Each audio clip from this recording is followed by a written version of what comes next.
Good Wednesday evening, everyone. It is I, it is he, it is me, it is PWDE Tepwakuian right here with yous in the place to be reviews. I am joined this evening, Wednesday, September 18th, by the amazing MJ, my co-host. How you doing, Monica?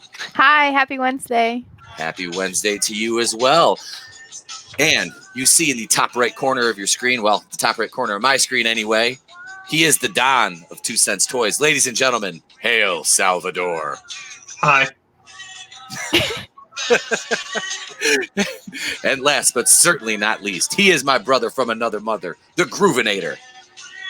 Hello, everybody. I like to watch bad movies. My name is Groovinator. I'm here to groove for you. We can groove if we want to. We can leave your groove. Okay, I was going to go into safety dance, but so welcome everybody to the show. We're going to get right into it tonight. I see we've got Tap and Die in the chat, and he yawned already. So somebody can go ahead and put some money in that. We're going to travel down to Texas to kick Tap in the Dick Fund. We're going to buy bus tickets. After we buy a router. After we buy a route, yes, that's the router. router. I can be there in 4 hours, bud. I was going to say, yeah, he's somebody's closer than the rest of us are. David Applegate's in the chat as well. Hola, David. How are you? Thank you all for joining us this evening. While you stop in, if you're watching, please be sure to bitch slap that like button for me. I see we've already got 5 people in the chat. I want to get 5 likes up on that board, and I'm going to break right into a screen share here. We are going to watch this Rambo trailer, and we're going to talk about it a little bit. So are we all ready to go? Let me maximize the screen here, and you guys will just have to let me know if my router kicks me off, and here we go. Turn the volume. Can you guys hear the audio? Turn it way up. There you go. Yeah, audio on screen shares doesn't work very good on this program. Okay, that's what I was kind of wondering. But that's okay. We can talk over it. Yeah. Yeah. We can commentate for you. It's like No Country for Old Rambo. And I'm okay with that. Yes, yes. Get those damn kids off my lawn. You don't know who you're fucking with. I like the Western aesthetic of it. Wait, are they really playing that song on there? What song? The Billy Ray Cyrus one? Mm-hmm. My Okay. Breaky Heart. That doesn't fit very well.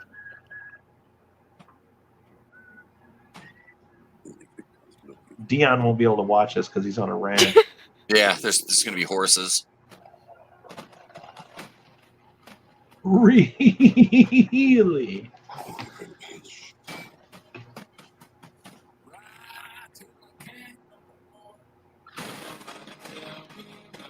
I'm so excited. This looks really good. Yup. Ooh.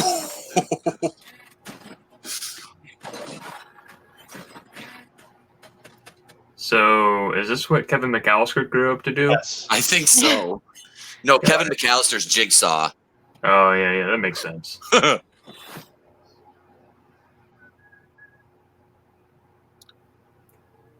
I'm so excited. Me too. Yeah, that definitely looks really good. I'm excited to, I haven't honestly watched a Rambo since part 3, I think, but this looks really good. If you're looking for the lowdown on the 5th Rambo film, you're in the right. No, I'm not. I am not. Thank you for asking. We're about to get into that right now. Apparently, Watch Mojo wanted to talk to me a little bit more, and it wasn't Rebecca, so I'm like, I'm out. Watch Mojo can watch me take a dump. I hate them. I only like Rebecca and Phoebe on there because they're cute. I'll suffer through a Watch Mojo video just because of those two. I only watch it because I'm obsessed with top 10 lists. I know it's an addiction. They're addictive, yeah. Very much so. Speaking of that, so we've all come to the conclusion that the only one of us is actually going to go see this movie this weekend is Adam. So what do you? I mean, the trailer, you pretty much get a good feel for the movie on the trailer. But what do you expect from this? I mean, are you? What kind of are you? I don't know. What are your expectations going into the movie as far as I'm going tomorrow night, so I think it's the first showing because this movie technically comes out Friday, so I'm going tomorrow night. So it'll be the sneak preview. Show's at 7:30. It's Cinebistro, so I gotta get there like half hour early. Blah blah blah. But the expectations are that Sylvester Stallone, as I've mentioned many times, is a fantastic writer, which is not something I can say for Arnold Schwarzenegger, even though I'm a big fan of him too. Arnold Schwarzenegger does not write scripts. Stallone does. And Stallone has written scripts that have won many awards, including Rocky and Creed and most of the Rambos. And the last outing of Rambo, I was pleasantly surprised. I was expecting nothing going into it because it was something that hadn't been rebooted in several years. Because before Part 6, which was just called Rambo, because names suck, but going before that, Rambo 3 was not critically received well, but did well enough at the box office. The Rambo that came out in 2006, I believe it was, I was pleasantly surprised. And Stallone pretty much was at the head of the entire thing. He wrote the entire script, and it was kind of a comeback type of thing, and it was a lot better than I realized it would be. So I have high expectations, and also just based off the trailer that I've seen, it looks extremely entertaining. So I don't like to go in with heightened expectations, but I can expect a certain caliber of work out of Sylvester Stallone. And the thing that I like about Sylvester Stallone the most is that he likes to leave today's politics out of his entertainment and just focus on his characters, which is what we're always jumping up and down and screaming about on these channels. Yes. I was going to say, I think that's a tune we can all dance to, is no politics in a movie for a change. Mm-hmm. If there's any politics at all, it'll just be the character and how the character interacts with what's going on around him. So I can expect to not see that sort of thing, hopefully. Yeah, absolutely. And like I said, I haven't seen one since, Part 3, which was... bye. There he goes. He's gone. Take a drink. But I can say that if it's, I like to be completely honest on my channel, so I'll have the review up as soon as I get home. And my reviews that I do on my channel are reactionary, whereas I usually like to sit down and compose a review and use a lot of good English. I will come home and give my initial reaction. I'll give it a score based on what I saw. And when I judge a movie, I base it on pacing, script, dialogue,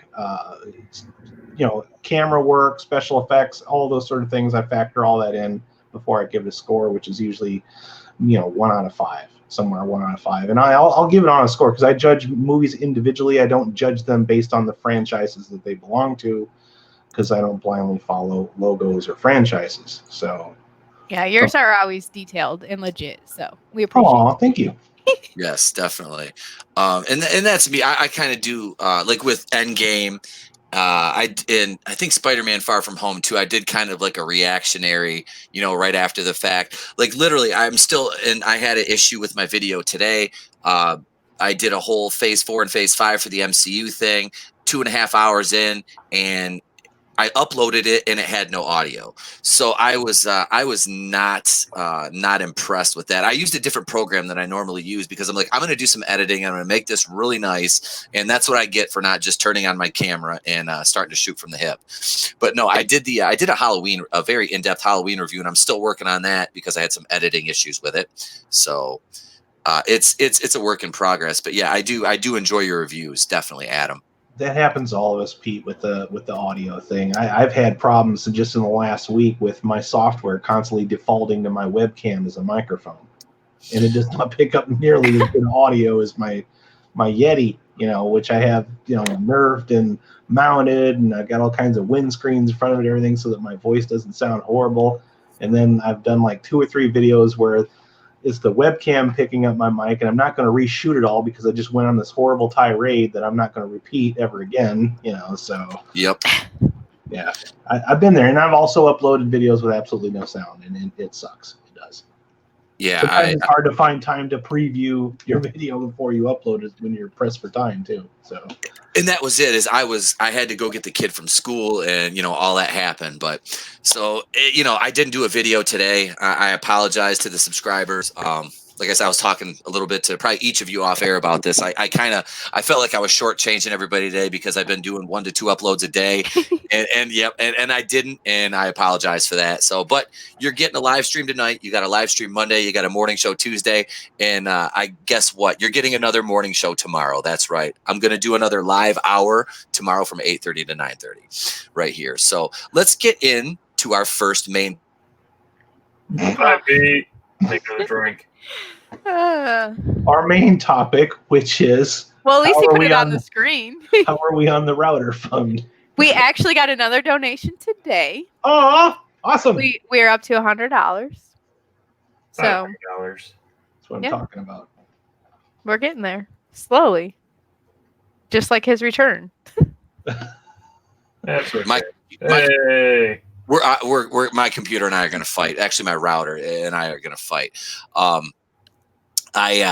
So yeah, let's talk the state of the MCU right now, and I'm just going to kind of go a little bit about this before we get into the talking points. Now, the state of the MCU right now, from an outsider's perspective, from a normie perspective, would seem to be good. You've got Phase 4 all lined up, and with a new announcement today that I was going to do a video on, didn't have time.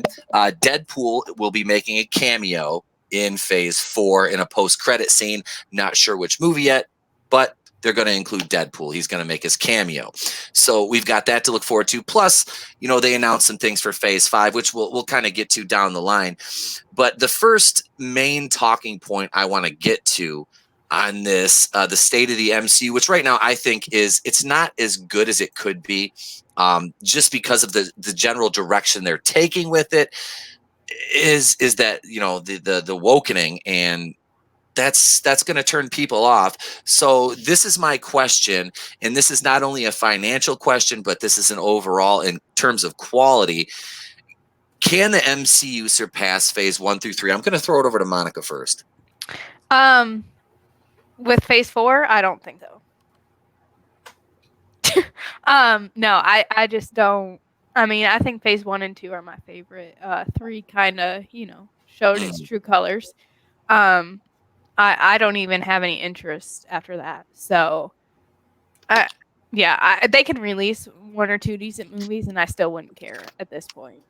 And it's not just because Captain America is gone. It's not my MCU. Hashtag that. Yeah, hashtag that in the chat right now. Not my MCU. If you're not a fan of this. So yeah, no, I don't think so. Sal, that goes up to you if Monica's done.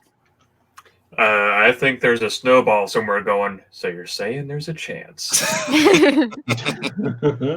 And it's not, I'm sorry, I'm sure that they will continue to rake in box office money because it's just the hype train that I think they got enough people on board that probably binged the last 10 years because Endgame, and they wanted to be a part of this phenomenon that happened. But at the same time, it's just, I don't know, they're at the last leg of their life. Like I have no interest in it. It all ended with Endgame for me. That's the last 11 years because I was in college when Iron Man came out. So I've been on board this whole time, and I'm done. I've had my definitive end. Then I'm sure, they left little ties and gooses, like little Easter eggs to other things, but I'm not interested anymore. I'm done with it. So that's fair enough. Adam? I think 10 years is a long time to spend with a relatively small group of characters, if you really think about it. You got your core characters. Some of them didn't even have their own movies, which seems kind of strange to me that they're going to give them origin stories now that some of them are gone.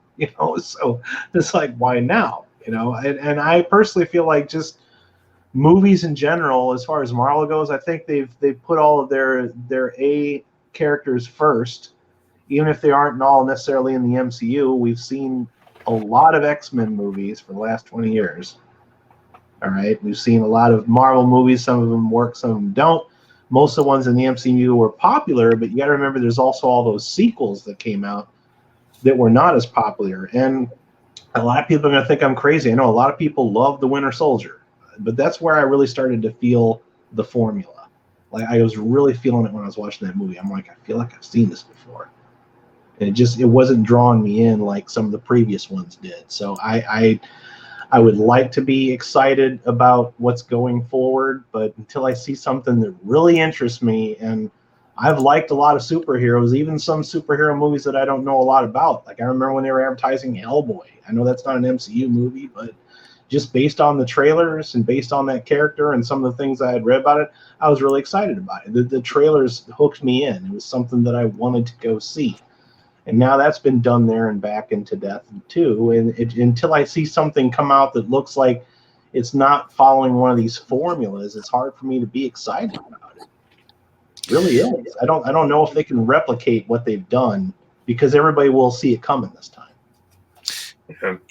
And I feel like they're trying to condense it as well. Like it's because this happened, or they can say they had a plan this whole time all they fucking want, but they didn't. And all this kind of just, there was a lot of moving pieces that it was like having 10 people just link arms and try to all walk at the same time, and they somehow pulled it off. And it's just now it's like, oh, it seems like, oh, phase 4 is only going to be 3 years long. Phase 5 is only going to be a year long. It's like they're condensing everything because they know they don't have another 10 years left in them. And they had the advantage of doing something that hadn't been done before. So now everybody's going to predict these things come. They're going to see it coming. And it just kind of goes back to what we're always saying about Disney, where everything's short-term gains and not long-term investments. You know, I don't feel like the long game is really there anymore. No, it's definitely not. It doesn't have the longevity that it did, because we could see an end in sight. Like once we saw that first teaser for Thanos at the end of Avengers, everyone knew he was coming. And so that's why we kind of all held on, and we were just waiting. And now unless they sow those seeds really early on in these next couple movies, it's not going to happen. And even then, we know, okay, well, it's going to be another 10 years. I can just skip all this, watch it on Netflix or whatever the hell it's going to be on, and then just go watch the last one. Disney plus. And that's kind of what I feel like too. It's they kind of blew their load, so to speak, in phase 1 through 3. Oh boy. No, they really did. With you put out 4 Avengers movies, okay? You got 4 Avengers movies. You got Thor, Captain America, and then, like you said, Iron Man started out as a C-tier character who is probably one of the most recognizable superheroes in the world now, outside of Spider-Man, who is easily and probably always will be the most recognizable character. Also, like maybe Spider-Man, Batman, and Superman, I would say, are like the most recognizable characters. 2 of those just which happen to reside on the DC side. But we're not going to really talk Spider-Man tonight. That's a whole other animal. I want to take a second to acknowledge the chat, though, real quick. Linkalek7 in the house, good friend of the program and a guest on here. What's up, my brother? And Admiral Tiberius in the house. Let's see if we got anybody else. I haven't seen. I'm waiting for the Appalachian American to show up. I haven't seen. I'm right here. And let's see. Linkalek7 says, Disney. We'll just put this up on the screen. Disney Plus can kiss my black ass. Hell yeah. And Admiral Tiberius, let's highlight his real quick. It says the guy they hired to be Blade is very good. Yes.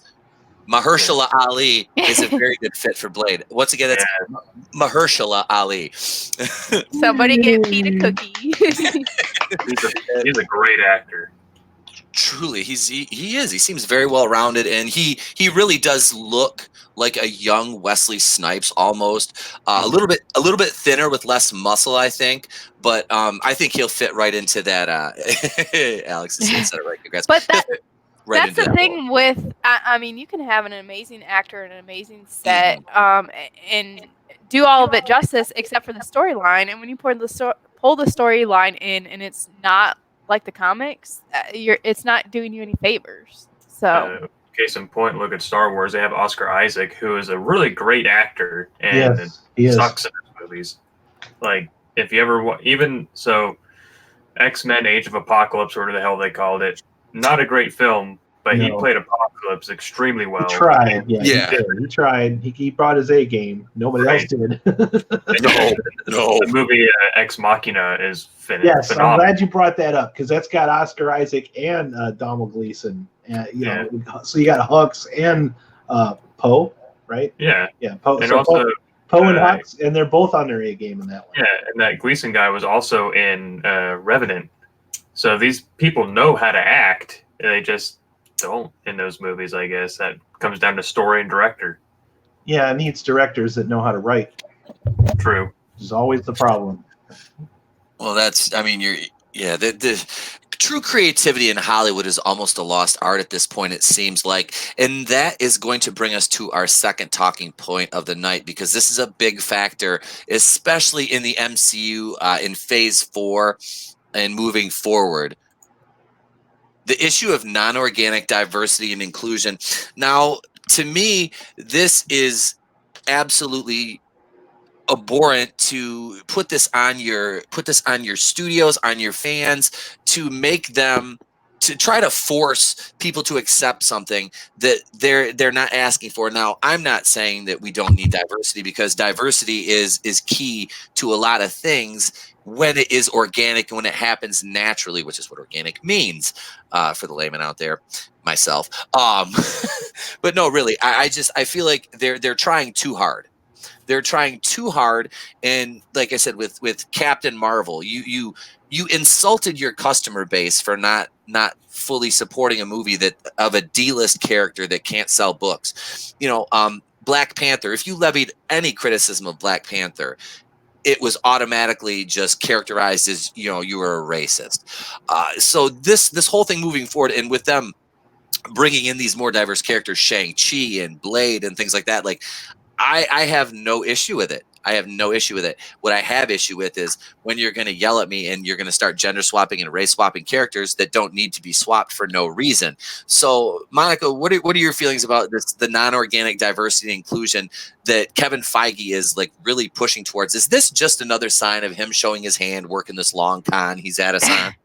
I mean, yeah, that's the issue with this casting nowadays is they are checking boxes. They don't care what you sound like, how you portray the character, anything like that. They want, okay, you're black, you're, Asian, whatever your race is. They want to race swap you and gender swap you. They don't care what you bring to the character. And that's the issue that we have. I was raised to not see color and whatever, I like you as a person. I don't like you as a person. Yep. Same with actors, actresses, whatever. So it's really frustrating. And actually got in an argument a couple weeks ago on a stream or a post for. I had recently tried to buy my niece a couple mermaid things.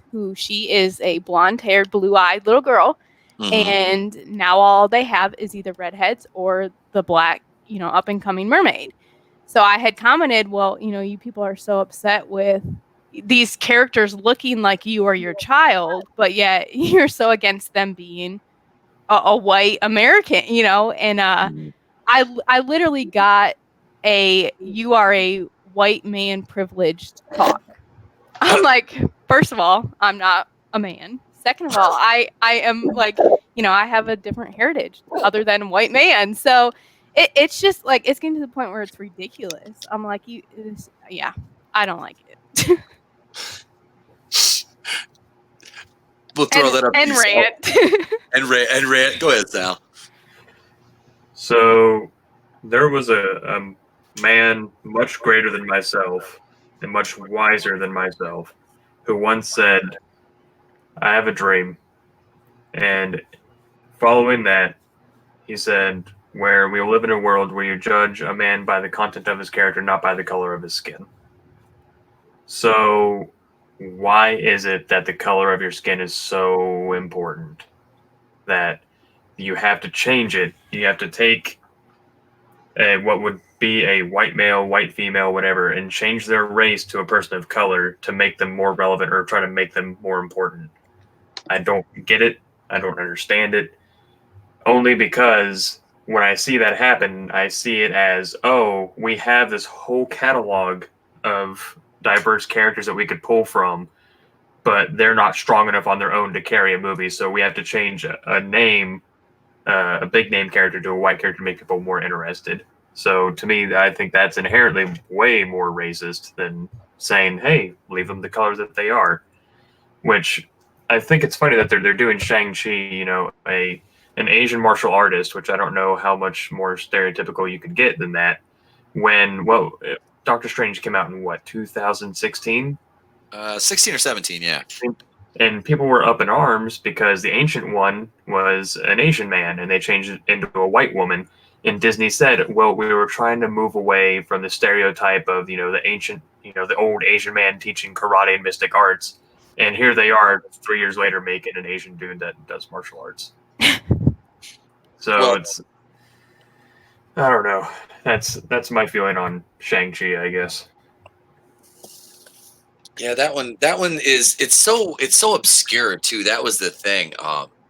It's such an obscure comic that I'm kind of shocked that they even went with that one. But Adam, what is your take on this? I got a unique take on it, actually. You can actually make this work sometimes, okay? And I'm going to use a very good example of one time where this worked. All right, when they rebooted Battlestar Galactica, one of the main characters, Starbuck, who was originally played by Dirk Benedict, was replaced by a female that nobody had ever heard of, ever before. And people were instantly furious, including Dirk Benedict himself, who was very vocal and out there on the internet about, oh, this is horrible, this gender swapping type of thing. And then the writing came through. And then Katie Sackhoff's acting abilities came through, and she made a unique spin on that character. The character was still had this rugged exterior, all right, but she also had signs of vulnerability, and that is acting. That is writing that makes this work. And so many times the media wants to jump out there and announce, hey, we're doing this, hey, we're doing that, before they actually show us the end product. And I think people get angry and upset about it before they actually see the end product. But at the same time, we're seeing the end product and we're not seeing any improvement over the original. That's where we have a problem with it. I don't think there's a single nerd out there at all that's a Battlestar Galactica fan that'll ever talk shit about Katie Sackhoff as Starbuck ever again. But she had a lot to prove, and that was her first gig as an actress. And I've been a huge fan of her ever since, because she really brought a lot to that character. That show was on this whole other level that nobody ever realized until it came out. Yeah, she kind of made me fall in love with her during the Longmire show.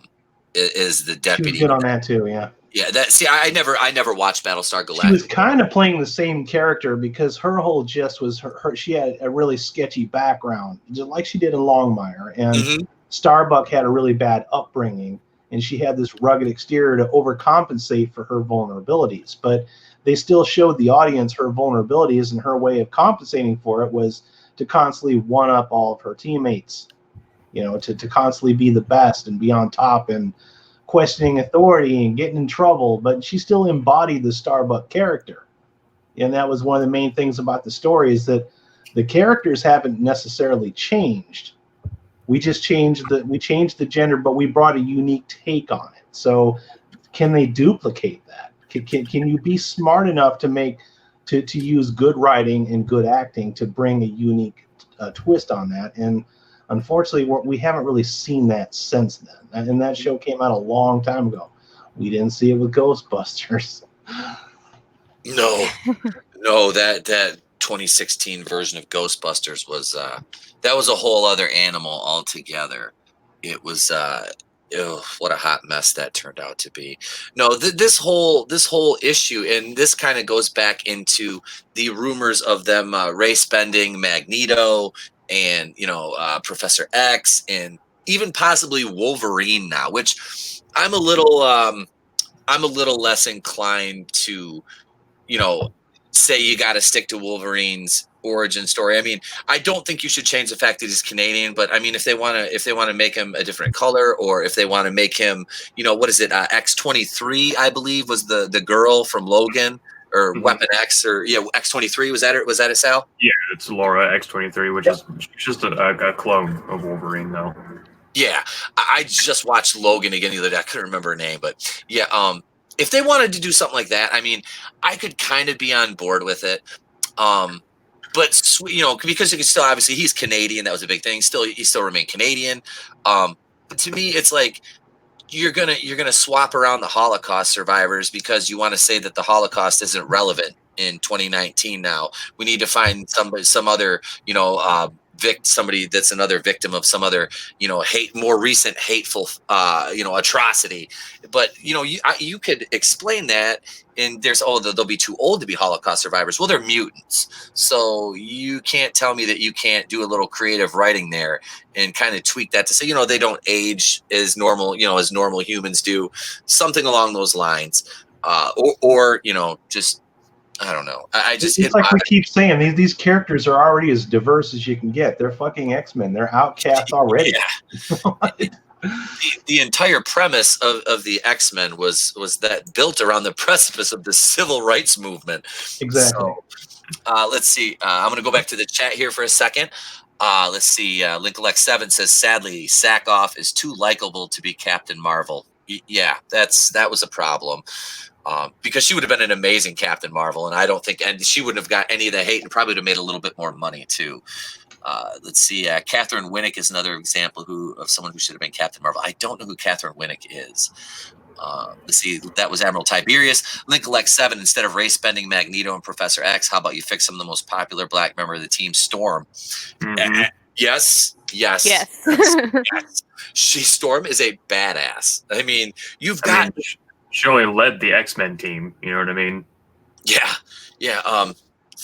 That's diverse. I mean, Storm is a black female. That's I guess what it comes down to is: are you doing diversity hires for diversity's sake, or are you doing diversity because you have a different story that you'd like to tell? That's why I was bringing up Battlestar Galactica. You had a different take on a character that you brought something to that role by doing the gender swap. And after a while, it wasn't so much about the gender swap anymore. It was about the character and what her being a female brought to that character.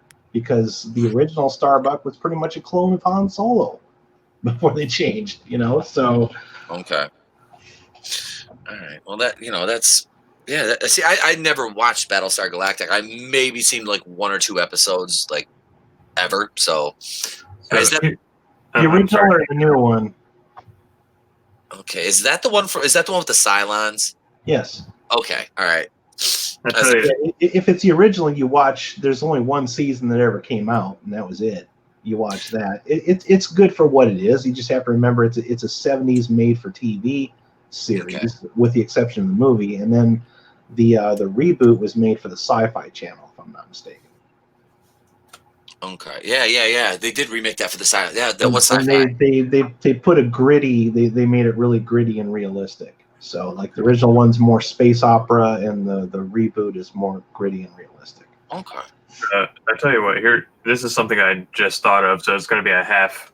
It's going to be a segue, and I apologize, but it's a half-formed idea about how to introduce the X-Men into the MCU. All right, my two favorite X-Men characters of all time are Cable and Bishop. So there's your checkbox, Disney. You got your diversity. Have them come from the future where mutants have already started evolving, Homo superiors already started showing up, and when they arrive, they meet up with the Avengers or whoever, and they just tell them Apocalypse is coming. Because Apocalypse has already shown up in the future, he's annihilating things, so they're trying to stop it. Becomes this whole. I mean, they've already established time travel's a thing in the MCU, so it's not that far fetched. And You're making way too much sense. I know. You're making sense with it. I know. But so I don't know. They pull a fucking Doc Brown from Back to the Future 3, and they can't go back to the future. They're stuck there, and that creates a paradox or a time loop where they start creating their own mutants because obviously they're going to shack up and clap someone's cheeks. Yeah. So that'll jumpstart the mutant evolution and shit like that. And there you go. You got the X-Men. You're getting your diversity, and they're incorporated using logic or something that already exists in the MCU. I want to know who's so offended with the title X-Men. Victoria Alonso. The same people that won't let you say man. It was an opinion that matters. My bad. I was waiting. No. Her opinion doesn't matter. No, that was when she said that the X-Men name was outdated because it had the word men in it. My eyes automatically rolled to the back of my skull. Mm-hmm. You're talking about the most diverse superhero roster that's probably ever been created in the X-Men. They are. The X-Men is absolutely, to my understanding, like if I'm wrong, somebody in the chat, please tell me which, if there's another group of a collaborative of superheroes that is more diverse than the X-Men, because there's a lot of women, there's a lot of minorities in there. So I mean, I don't know what more you want out of that. I mean, do they need to be transgender? I mean, do they need to like identify as non-binary? I have no idea, because I don't know what half these words mean. So let me ask you something real quick. What is the second half of the word woman or women? Mm-hmm. Right. It's men, right? So couldn't X-men be men, women? Couldn't that be interchangeable, since it's, I don't know. I'll stop making sense. I apologize. Yeah. How dare you? How dare you? No, I feel like they're putting too much on an emphasis on things that don't matter, when they're forsaking that story for diversity and inclusion. Let's see. Hashtag clapping alien cheeks. Hashtag ye old hump and dump.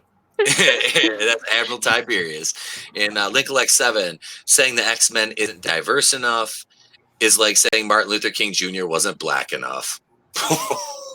Yes. I've heard that be said to a person in front of my face, because they were mixed race, and they said, you aren't black enough, so your opinion doesn't count. Oh, ouch. And I was like, wow, okay, well, all right. I didn't know there was a scale, but here we are. Speaking of, there was a point I wanted to make about this whole the Magneto and all that kind of shit. Yeah. So I think I commented this on World Class Bullshitters page, and I caught flack from some woman, and it didn't end well for her. But I said, so I was like, so let me get this straight. So in the culture war, being a black person in 2019 outweighs being a Jewish man in Germany during the Holocaust. Got it. And then I was like, also cue up that article where that woman complained that Samuel L. Jackson had more dialogue than Brie Larson did in that trailer. Yep. So I was like, okay, so in the tier, it goes white woman, black man, Jewish Holocaust survivor, everything else. Okay. I'm just trying to keep it all straight in my head, so I know how to be woke later.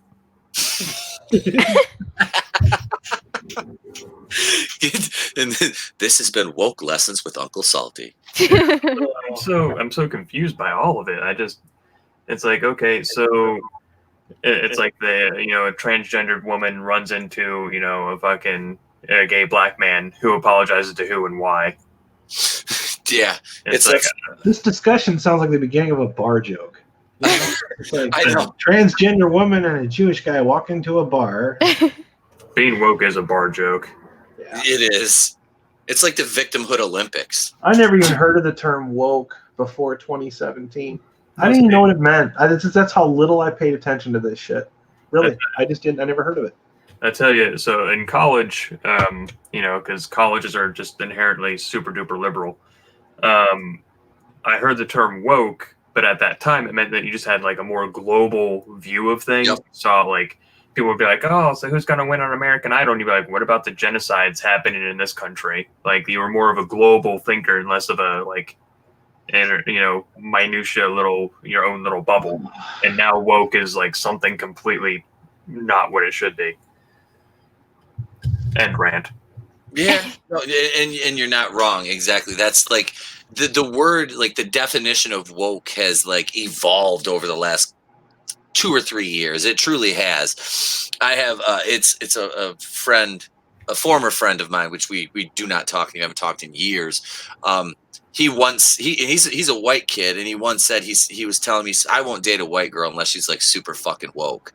So I'm like, what now? And this dude is like pale as the driven snow, and I'm like, okay, brother, you do you. I'm like, I'm whatever life choices you make, I'm happy for you. But and I'm like, unless she's like super fucking woke. And then I look at you find it's like, because what the fuck is this? We're talking like 4 or 5 years ago, or about 4 years ago. He said, what the fuck is? And then I'm like, oh my god. So yeah, he's the. I love X-Men. That's all I have. I love that. I love it, man. Hey, we got to take a minute. Let's see. Wait, woke is what Dave Chappelle's character in Undercover Brother kept saying. That's from Lincoln Lake 7. Absolutely. You know, George Washington Carver made the first computer with a peanut. A peanut. Conspiracy, brother. And we have our Australian contingency is in the chat. We have David Applegate and just showing up, Chris Wicks. Hail, Chris Wicks. Hi. I spent a good about hour on the phone with Chris earlier, so we had a nice convo today. Let's see here. Our talking point number 3, the MCU moving forwards, and this is something I've caught some flack for in the Marvel Cinematic Universe group, which is a huge group. And if you say anything bad about basically anything Marvel, like if you even question it, you just get piled on. And this is my problem. Is it's not a problem with females, not at all. It's a problem with which females you're choosing out of your catalog and why your reasons are for picking them at this exact moment in time when you have so many.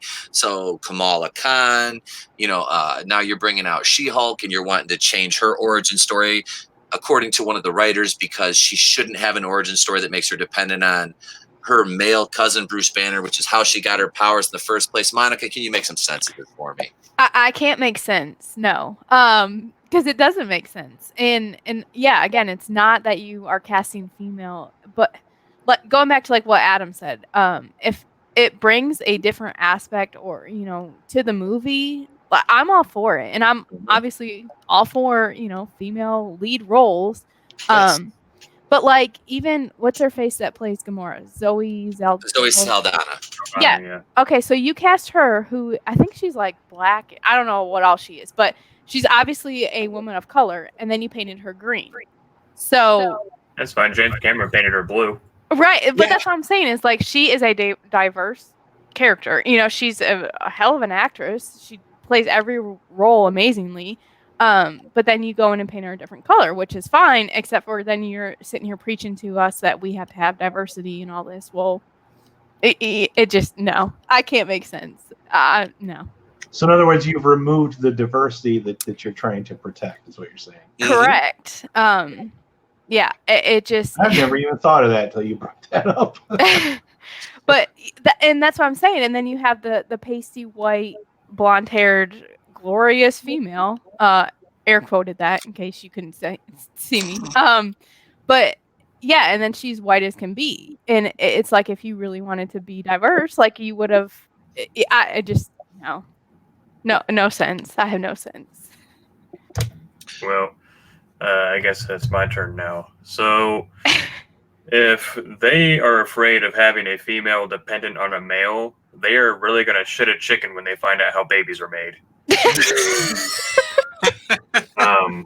I've had that discussion so often lately. So the MCU, I feel like they are going full tilt forward, and they're going to try and move forward, but it's not going to work. Like I feel like enough people, because you watch the first MCU movies, which we've all established they did not bring out their A-list because they stole the movie rights to all their A-listers. But we were there, we watched them, it was fine, but it was all escapism. It was like, they would mention offhanded things about, I don't know, global warming or peace and being, worthy or just random shit, but it was never heavy-handed. And once it gets heavy-handed, the average moviegoer is not going to want to be preached to. That's what church is for. Yes. So they're probably just not going to go. Eventually, they're like, you know what, this isn't fun anymore. So I guess I'll wrap it up with this story. When I saw Endgame opening night, I've got the 4D IMAX, whatever, with the chairs that rumble and the rain and the water that hits you and shit like that. It was fully immersive. It was pretty awesome. And I was sitting forward in my seat like the whole movie. And then that fucking part where Captain Marvel shows up, I sunk back into my chair and I was like, oh God, here we go. I'm referring to the end of the movie at this point. Mm-hmm. And quickly followed by the girl power moment. I was like, Oh, God. All right. Well, here we go. I guess this is the end of it all. And I was hoping I feel like the Rousseau brothers put that in there to be like, hey, moviegoers that are paying attention, this is what you have to look forward to after this. Because up until then, I mean, you look at Winter Soldier, Civil War, Infinity War, none of that was in there. And it was kind of an odd thing to toss in there right at the very, very end. So I'm like, yep, this is a warning shot being like, hey, this is coming down the pipeline. If you don't like it, probably should chuck deuces. Right. Mm-hmm. It was so completely forced too. That's what instantly pissed me off. Like, I'm that person, I'm going to go do something or whatever until you tell me I need to. And then I'm pissed off and I'm not going to do it. So when you're forcing that down my throat, it's like, well, I don't even want to pay attention now. Like, I'm done. Bye. Just like those ladies on the internet. Oh, forced down the throat.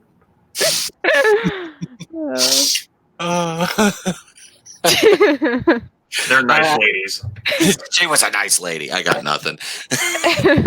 Well, it kind of comes back to, is it diversity for the sake of diversity, or is it, I think my sister said it best. She says, I don't need another woman to tell me that I'm supposed to like these women. I'll decide who I like, and it doesn't necessarily have to be a woman. It can be a male. I just got done talking about Katie Sackhoff playing Starbuck. That was my favorite character on the TV show. Sorry, didn't have anything to do with male or female. I liked her character and I liked her performance. And that's called smart writing. If you do smart writing, you can make these things happen. But if you're just going to parade people around like circus animals and just make diversity higher for the sake of diversity, that's where you lose your audience. Because like you said, it feels like preaching. It makes why does it make you roll your eyes? Because it's so on the nose. It doesn't make any sense in the constraints of what's going on. That scene that you're talking about in Endgame, it's a big giant battle. Why are they all grouped together on one side of the battlefield? Why? It doesn't make any sense. Don't worry, they're fighting alongside their brothers, But then again, that goes back to us trying to make too much sense again. Mm-hmm. And yeah, that was it. Like that battle scene, that was such a ham-fisted moment because, like you said, they're right in the middle of the battle. So you're telling me that all these women just abandoned what they were doing, like, oh, we gotta go rendezvous in the side of the battlefield so we can stand there epically and be like, she's not alone, or whatever. I mean, it's like, come on. Like, and I feel like it's almost a double standard because the one in Infinity War, like, I feel like it fit well, and it's not just because it's your girl, Scarlet Witch, but the one in Infinity War is fine. It fit well, and it kind of, it went with the storyline, and it made sense to the movie. But the one in Endgame was so, forced in there. You can't help but roll your eyes. So they'd also established in that scene that you're talking about in Infinity War, it only took 3 of them to kill Proxima Midnight. Yep. Why did it take like all 15 of them now? I think how much does that speak to the weakness of women characters when you have to have all of them to help out and take out one person? Like, right. I think it's like, I don't know. I'm going to shoot this gun, but I'm going to hold the barrel towards myself is kind of how that went. It's like when it feels like it was in there because it was a checkbox. Like it just included just for the sake of, we need X amount of Y in this scene in this part of the movie. It's so committee enforced. You're just clicking boxes to write off a demographic to avoid a Twitter battle is what it is. That's what it feels like. It's just there. I think it was almost maybe put there on purpose. Maybe the Russo brothers did that to say, hey, we want you to know that we included this because Bob Iger was up our ass about it, and if we didn't include this scene, then we'd hear all about it, and so there it is. Yeah, they really just threw that in there is kind of some, I don't know. It was, like you said, it was Kevin Feige just saying this is what you got to look forward to because we don't care what you want. We're going to tell you what you want. It's basically the new Marvel logo. I see I got 10 people in the chat right now. Let's get 10 likes on the video. That's we're in double digits here, ladies and gentlemen. This is new territory for me. Hell yeah, those pills are working. I'm telling you, baby. So yeah, welcome all. And we're just wrapping up the. Does anybody else have anything they want to throw in about the MCU before we kind of move ahead here? I do. Just real quick. Does it feel like we're going backwards in diversity? Like, I feel like the harder they're trying, the worse that it's getting. Yes. Is that just me? You know what? Well, wasn't the original point of diversity for equality? Was it supposed to be diversity, equality, or was it supposed to be gender and race swapping? Because as far as I'm concerned, if you take the bad sock off of one foot and put on the other foot, it's still a bad sock. Right. Right. You know what I mean? And it's a terrible analysis, but I hate feet. What is with you and feet? It's how I feel with your this. icon is feet. You're not fixing the problem if you just reverse the roles. Correct. You don't have you're not using if it's the diversity for the sake of God, I lost my train. A checkbox. I mean, a checkbox or equality. It should be about equality. It should not be. You want to hear a good example of equality? Watch the movie Starship Troopers. All right, they even freaking shower together. Mm-hmm. But it's still equality. Everybody wore the same uniform. Everybody ate the same food. Everybody showered together. Everybody trained together. That's equality, not divert. It's not an entire platoon of females. Right. It's mixed races, mixed genders, mixed soldiers wearing the same uniforms. And Sal, you know where I'm coming from. I always felt like, oh yeah, everybody should wear the same fucking uniform. Everybody should have the same rules. All right. Exactly. And the years that I was in, that was clearly not there. So don't worry, nothing's changed. I was afraid of that. It's gotten worse. I guess I'm crazy and obsolete because I believe in equality, not just reversing the roles. And reversing the roles doesn't solve the problem. It just shows you the problems from a different perspective. That's all it is. The race. It's still there. Let me ask you this, Monica. How does it make you feel when Hollywood and the elitist types are telling you how to be a woman, as if you don't already know? Correct. Again, like I said, I'm going to do the exact opposite. Even if I was already planning on it, just because that's how I'm programmed, it pisses me off. So in turn, I just kind of rebel against what... Oh, take a drink. I just rebel against what you want me to say and do and act, and it's frustrating. I'm like, I'm very capable of living my life on my own and deciding what I can and can't like and do. And let me ask you this, Monica. Do you need somebody to tell you who your heroes ought to be? I don't at all.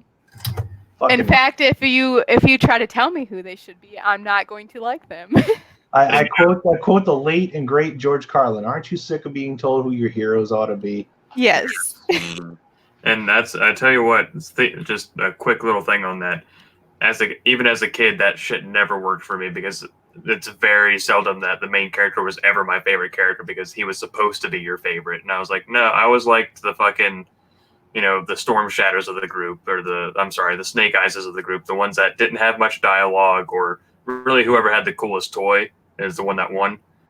But I've never liked the main characters usually. Like even in like Captain America, the first Avenger, I liked his Howling Commandos, and I liked Bucky way more. Yes. And I was attracted to the anti-heroes, the Mad Maxes, the Snake Plisskens, the man with no name from the Sergio Leone westerns. Those were the unlikely heroes were the ones that I latched onto because it seemed more realistic to me.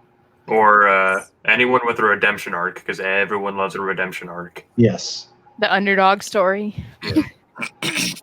I like, as far as like I was a heel when I was a professional wrestler, so I've always gravitated towards like the villain characters. It's not like in my inner demons running wild, which if I let that happen, it would be the apocalypse personified. But no, I always like the villains in stories, like the Cobra and G.I. Joe. the Empire in Star Wars. It's Skeletor. problematic that you want to be a Nazi, Pete. And that's a that is a problem in itself, because, like I said, Star Wars puts a poll up on, and I'm not going to get off topic too much here, but this is just, they put a poll up, and if you do you like the rebellion to the Empire? You like the Empire? You automatically get called a Nazi. I'm like, it's make believe. This is fantasy. You can't put a product out there, present a good and a bad guy, and give the people, we have the free reign to choose who we're gonna root for in this epic space opera story. And we obviously know the good guys are gonna win, but it's always fun to root for the bad guys, because it was a fantasy that was designed to be liked by adults and children at the same time. And all the characters that were in Star Wars, people latched on to characters. They chose their own people to look forward to. If you looked up to Darth Vader, hey, Godspeed, man. Seriously, The new ones, whenever they want to use a weak defense, they say, well, these were made for children. No, they're freaking not. Yep. If you were a better writer, they'd be made for everybody. Keywords right there. That's correct. I'm gonna quote another person. A man much greater than myself, and will have a legacy that lasts years to come. Is this the real life, or is this just fantasy? Caught in a landslide, no escape from reality. Because that's what we're in right now. Because people they conflate the two. They can't separate reality from fantasy, and we're caught in this landslide of fucking bullshit. And now our escapist entertainment, we can't escape our reality and go to another one.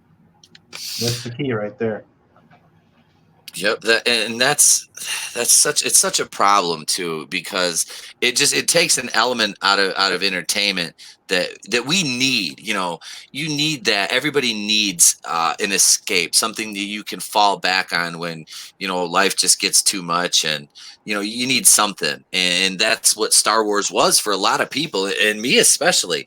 And I can't, you were talking about, Adam, the excuse they use that it's for kids. They did the same thing with Star Wars Resistance. And even though they put that on at 10 p.m. on Sunday nights, it's a kid show. Well, does that mean it has to have shitty animation and shitty writing?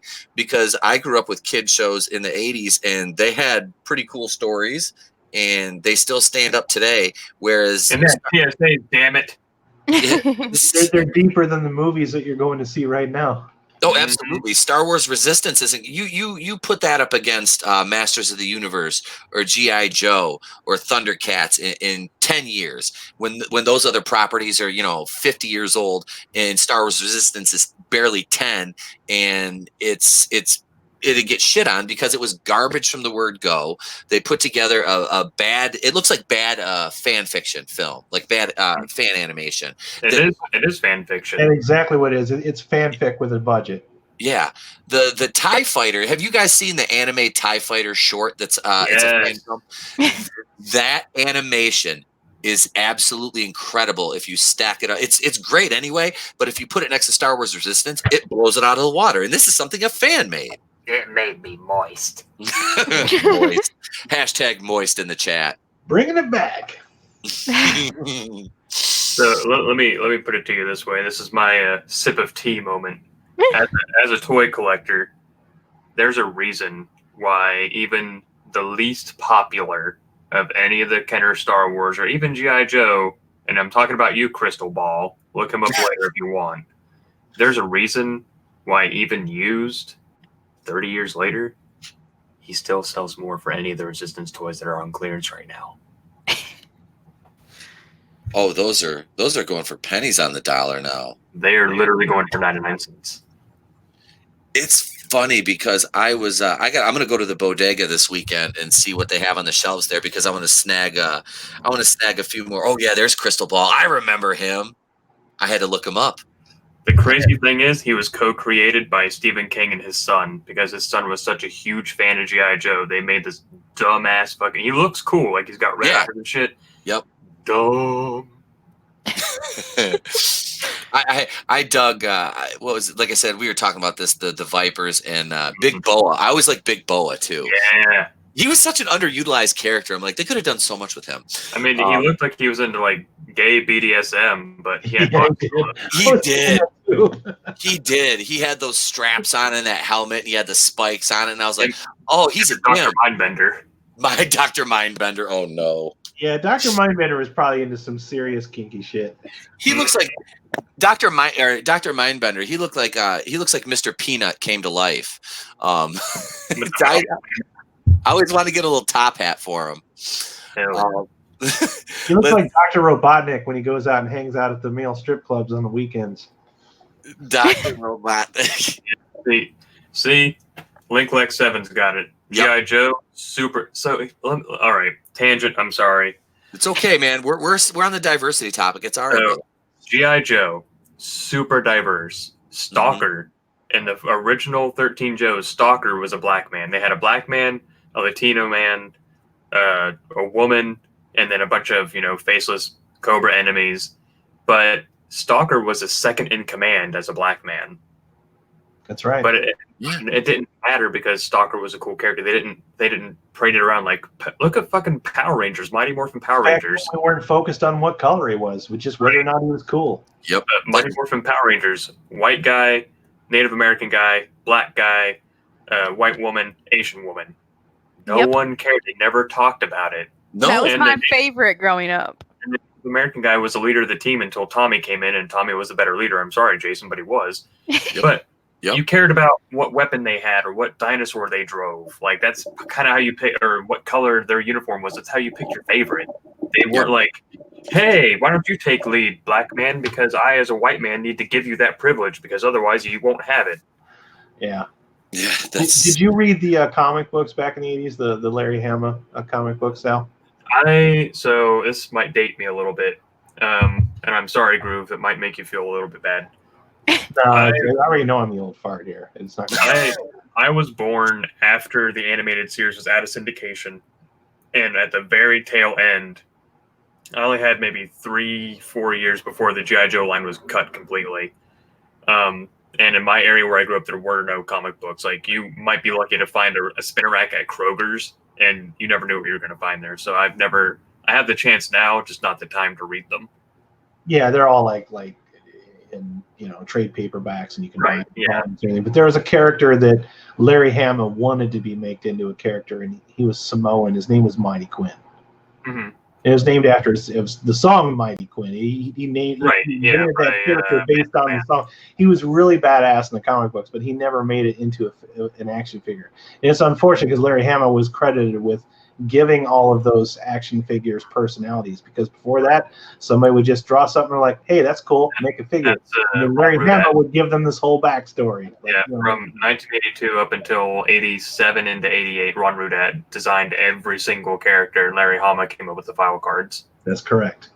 So that's what made them so cool. They all had their own unique individual personalities. None of them were perfect. They all had flaws, and But it's just out of arm's reach. Give me 1 second. While you're doing that, hang on 1 second. Thanks for joining us, David Applegate. Appreciate it. And you did do a video on the sequel to The Shining called Dr. Sleep. I did not know that was a Shining sequel. I just realized that, and now I'm really excited to see that movie. So go ahead, back to you, Sal. Sorry about that, man. You had to step away for a second. I did want to bring up for a second, though, while we're still on the diversity thing. I think we kind of touched on it, and I just wanted to mention that, is escapism. I think people right now need more than anything, even more than they realize. They need heroes that they can latch onto that are not designed by committee. Yes. Because a lot of these heroes that are even coming out of the MCU, even if though they have complicated backstories, they've been written by several people, and a lot of them are dead now. All right. They still feel like they're designed by committee, especially when you're jumping out and using the show media to say, hey, we're going to change this and we're going to change that. We're going to change everything that you think about this show so that we can tick a checkbox. Oh, there we go. That's spirit. That's spirit. This is a hand-drawn, like this is in pencil by Ron Rudat. That I met him at a G.I. Joe convention, and this was not cheap, but I'm glad about it because, not having to force diversity, spirit is one of, if depending on the day, it's like an alternating spot between 1, 2, and 3, is my favorite G.I. Joe. He was a hard figure to find too, man. I was always trying to track his ass down. I have him. I have his eagle, and I have his rifle. He's Mhm. broken at the waist, but Trey still plays with him. Pete, if you want to send him to me, I can fix him for you, and I'll send him back. Dude, I'm gonna send you him in Destro because I have got my original Destro too. Yeah. I think Pete cried over Destro. If any of them were broken, like I can fix them. I showed you that tote I have. I need to get on. I need to get on repairing those. I've got like a tote with about a bunch. I only sold like 4 GI Joe figures that I had. I sold 4 Cobra soldiers I had, but I sold almost every single vehicle and base I had. And I put that towards my Star Wars collection. Mhm. So it was, it was something that I wanted to do. So, I'm glad I did. But yeah, there's figures that I kept, and yes, Spirit is one of them because him and Destro and the original Rock and Roll and I believe Zap were like the first figures that I ever got. It'd be so nice if they could bring these guys back, but it's never going to happen because of all the anti-gun crap going on right now. Right. Because they had the coolest weapons. So here's the thing, right? So let me ask you this.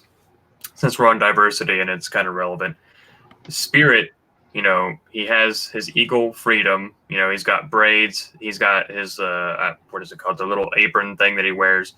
Like, he's very much what would, I guess, could be considered a caricature of Native Americans. Would they bring him back for the sake of diversity, or is that too far? Like, what's the line for them to be diverse? Because in the G.I. Joe movies, they could have had Stalker, they could have had Roadblock, they could have had Heavy Duty, and they brought fucking, what was his name, Airborne or something? Like, these random ass, like... Yeah, I was gonna say Airborne was even a main character. Like Roadblock and Stalker were like the main two. If you're looking at like the black characters, those were your main two right there. As far as like the G.I. Started Joe. on Channing Tatum as Duke. Just don't go there. Don't go there. Don't. Oh, speaking of G.I. Joes and race swaps, supposedly they're making a Snake Eyes movie, which, having a character that doesn't speak, I don't know how they're going to do that very well. But dialogue, more action. Yeah. But instead of having Ray Park play him, which was perfect, they're casting an Asian man to play him, where his story revolves around him being a white man because he was orphaned and adopted by the Ashikaga clan and raised as a surrogate brother to Storm Shadow. And that's how the rivalry started, because Storm Shadow was like born into that clan, and they're kind of favoring Snake Eyes a little bit because he's orphaned and he's showing much more progress and he's better at it than Storm Shadow.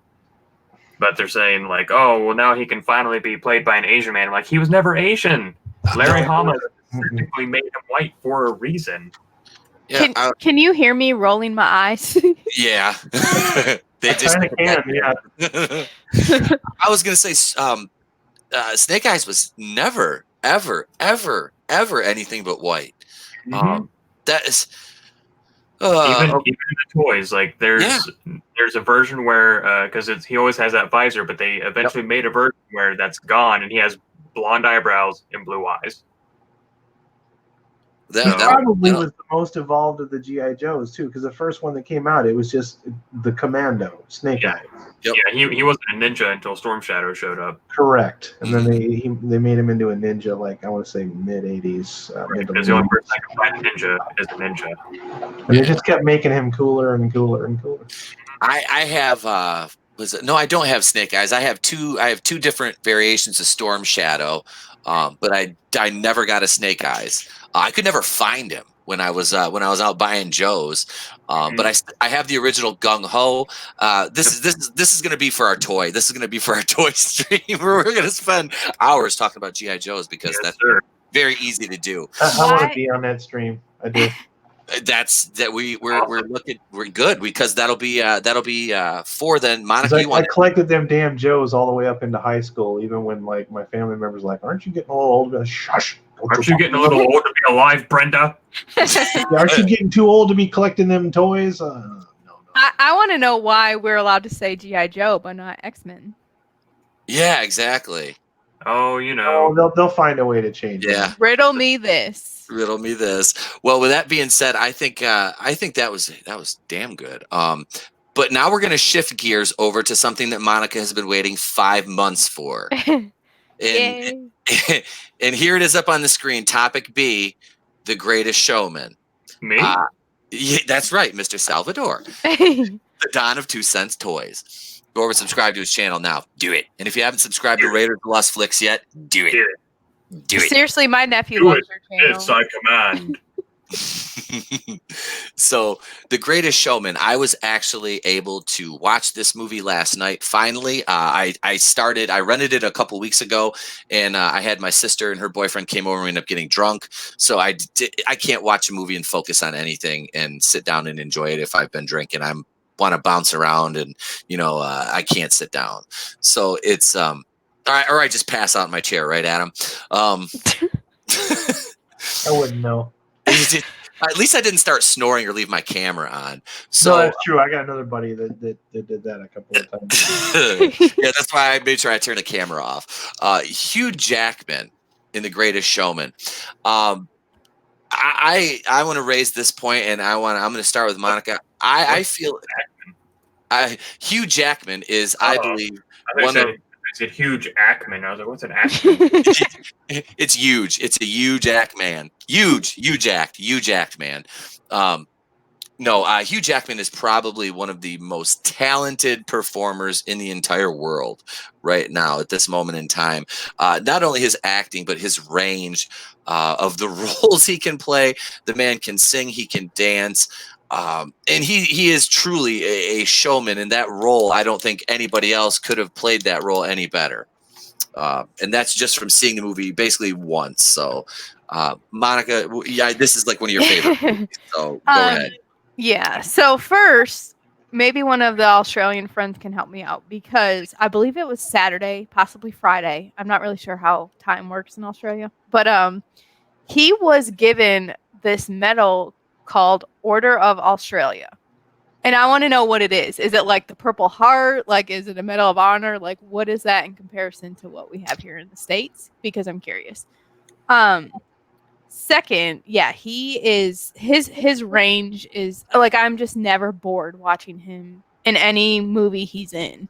Some of the stuff, is kind of a little boring or it gets like slow moving, I guess, but like he just brings his all, I guess, to every character he plays. Never disappointed. But I did find out, maybe this isn't true, but he has not yet won an Oscar. That's the only one that he is missing, and I'm shocked by that.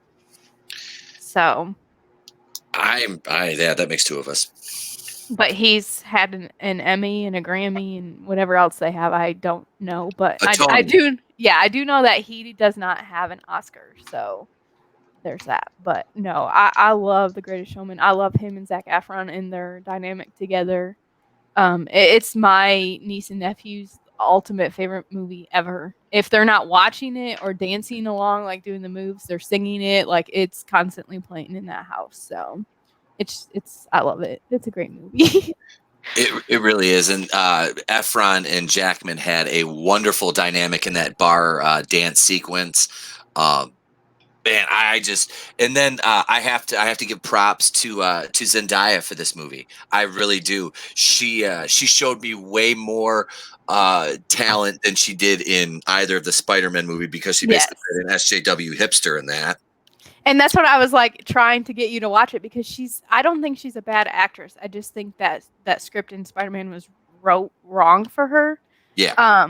But we watched a lot of like behind the scenes stuff. She actually did most of that trapeze work herself. Really? That's impressive. Of course she had, nets and harnesses and stuff, but they were shown in an interview where her and Zac Efron walked in on the set where they're doing like the tightrope scene or whatever. Mm-hmm.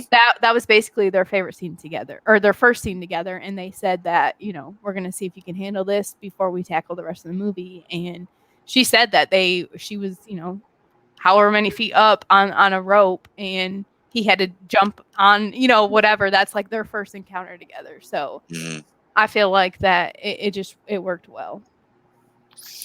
Yeah, it was good. It was good. Have you seen this one, Sal? I have not. I've traded my Destro for my actual Destros. No, I actually never saw that movie. I don't know why it didn't pique my interest. I kind of came and went. I heard it was really good, but I was like, I really don't know what it was even about. I know. I'll see myself out.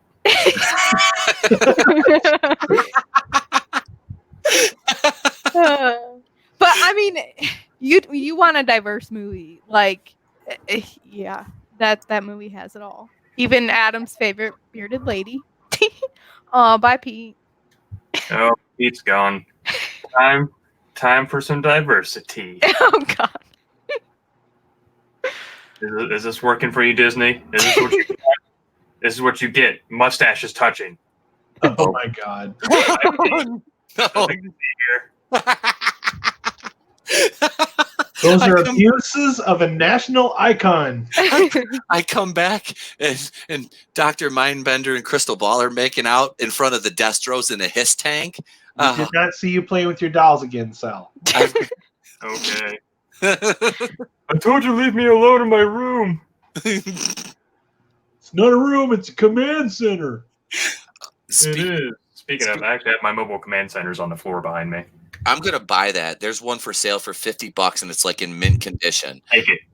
I'm going to. It's been for sale for like 3 weeks. I've been watching it. I've been waiting for him to drop the price, but I'm just gonna scoop it up. Dude, I'm telling you, I paid. This is like the dude only gave me this deal because I was cash out the door. Mm-hmm. I paid $100 for mine, and it was only like 90% complete. Oh, I didn't get the drive or anything. So if you can get it for $50, because you're gonna, if you find it online, it's gonna be $50 just to ship it to you. Wait. The mobile command center. No. I'm sorry. It's the original. That's the big like rolling one that you showed. No. Yeah, I had that one. I had two of them. The pit from the new movie. Yeah. The pit was all right, but the mobile command center was great, except for the fact that thing did not stay together. It was always falling apart on me. It does not move on carpet at all. No. But even still, if you're getting the pit, then still that's a really good deal because there's. I liked the tackle box concept of it, that you open it up and it kind of stacks out and you have this multiple play set. I just miss play sets and toys in general. They're gone. Mm-hmm. All right, let's see here. All right, so Adam, did you see The Greatest Showman or Mac and me? So it's just me and you on this one, Monica. That saw it. I'm sorry, Monica. No, it's okay. The only musicals I've ever loved was Cats. Blues Just kidding. Brothers. Yeah, Blues Brothers, and maybe Little Shop of Horrors. Yeah, That's actually. I was almost not really against watching it, but I just didn't have an interest in it. And then at the time, my 5-year-old nephew was like, "No, we are watching this," and I'm like, "I don't want to." Like, I didn't really have a choice. And then I was like, "Damn it, kid, you're right." Like, it's really good if you get a chance to watch it. It's like I'm backlogged on all these things, and they probably should watch, because like everybody's like, "Oh, you need to watch The Boys," and I haven't seen that yet because I can't break myself away from Mystery Science Theater reruns long enough to go watch The Boys, and that's kind of a me problem. But yeah, that's where I'm at. Wait, have you ever read The Boys, Groover? What's that? Did you read The Boys, the comic? No. Okay. Like I said, my comic knowledge is very limited. It pretty much only extends to G.I. Joe, Transformers, and Punisher. Okay. I didn't read the comic either, and apparently if you've read the comic, it becomes a problem, but I really enjoyed that show. Yeah, it seems to be the case with most screen adaptations of comic books. There's always a certain audience of people that are not happy with the end results. Mm-hmm.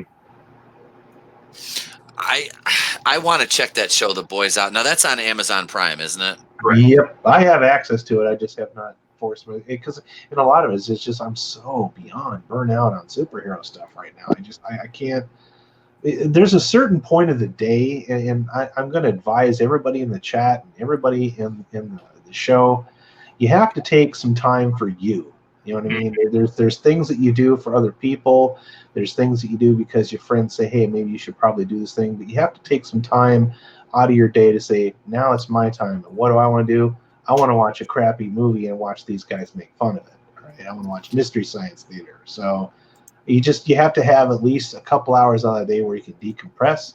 If you have religion, hey, that's cool, but take some time out, man. Do something you want to do. Sal obviously has kick-ass G.I. Joe, so he knows exactly how to decompress. So that's all I'm saying. Do something for you. Watch something you want to watch, not just because your friends say, hey, you need to watch this. You know what I mean? You'll get around to it when you're good and damn well ready. Mm-hmm. Let's see. Wait, hang on one second. I always want to kind of go and acknowledge the chat here. It looks like we have a new. This is somebody new I haven't seen in the chat. Shannon Aubrey. Hello, Shannon. Thank you for joining us this evening. I like to see new names and faces in the chat. So thank you for joining us. And however you ended up here, you are here, and I thank you for that. Welcome, and make sure to relieve some of the happiness that you bring. As I look at Sal's screen and see Cobra, I just love doing that. I just love doing that voice. That Cobra Canada. Let's see. I finally caught you on a live stream. Well, here I am. Every Monday and Wednesday night. Actually, I'm going to take a brief moment while we're in between talking points here to kind of plug some upcoming stuff. Tomorrow morning, 8:30 a.m.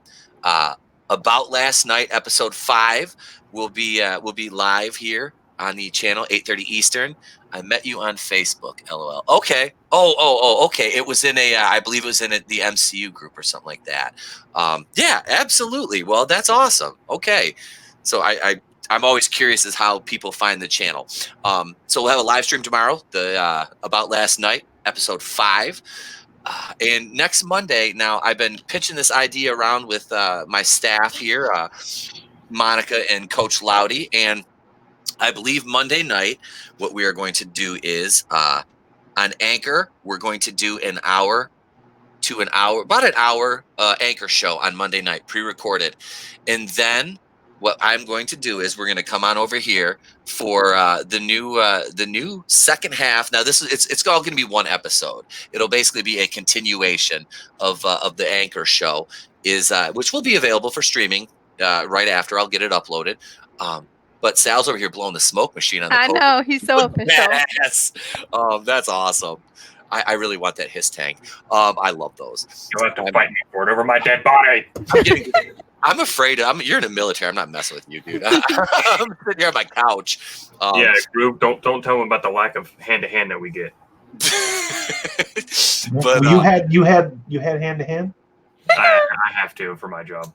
Oh, yeah, I didn't even get any pistol training. I'll train you up. Don't worry about it. That's what I did. That's what I spent my morning doing. I saw that. I was like, I want to be shooting right now. But no, I'm getting sidetracked here. Monday night. CLP and sulfur. 8 to 9 p.m. on Anchor. Yep, we're going to start a little bit earlier.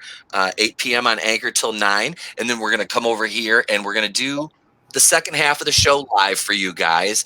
That'll be Monday night going in Raw every Monday from 9 till about 10:30 or so, maybe 11 some nights, depending on who's on the panel and how we feel. So if you think that's a good idea, let me know in the chat. I had a request for some more live streaming from one of my listeners, and far be it from me not to give the people what they want. So I don't understand people wanting more of me, but I'm not going to question it. As long as my wife doesn't, I might as well share with everybody else. So that's what we got moving forward. Now I'm done, and we'll go into the next talking point here. But no, I kind of wanted to take the opportunity to say, to announce that Monday we're going to be splitting the show in half Anchor and half here. So let's see what Shilling in progress. I'm trying. I'll shill for myself. Here we go. Next talking point on the topic of The Greatest Showman. Zac Efron will eventually win an Oscar, and I think he's talented enough. He's got the acting chops in the range. I mean, the kid went from the Disney Channel, to The Neighbors with Seth Rogen, to playing Ted Bundy, this year, and he did, was amazing in The Greatest Showman. I mean, I knew he could obviously sing and dance because that's part of his High School Musical with Disney, but I think that this young man could definitely win it. And I'm not saying Oscars are the be all end all of acting, because they're not. I mean, they're tokens, but I mean, I just think that true talent should be rewarded. And I think he's a truly talented actor and performer. Well, it's still considered to be a prestigious award. The criteria by which people win them is questionable at the most, or the least, I should say. But it's still a prestigious award that people can put on your resume and say, like Oscar winner Halle Berry was in Catwoman. And I think it was Adam that actually, was it last week we were talking about this? Maybe whenever, Monday maybe.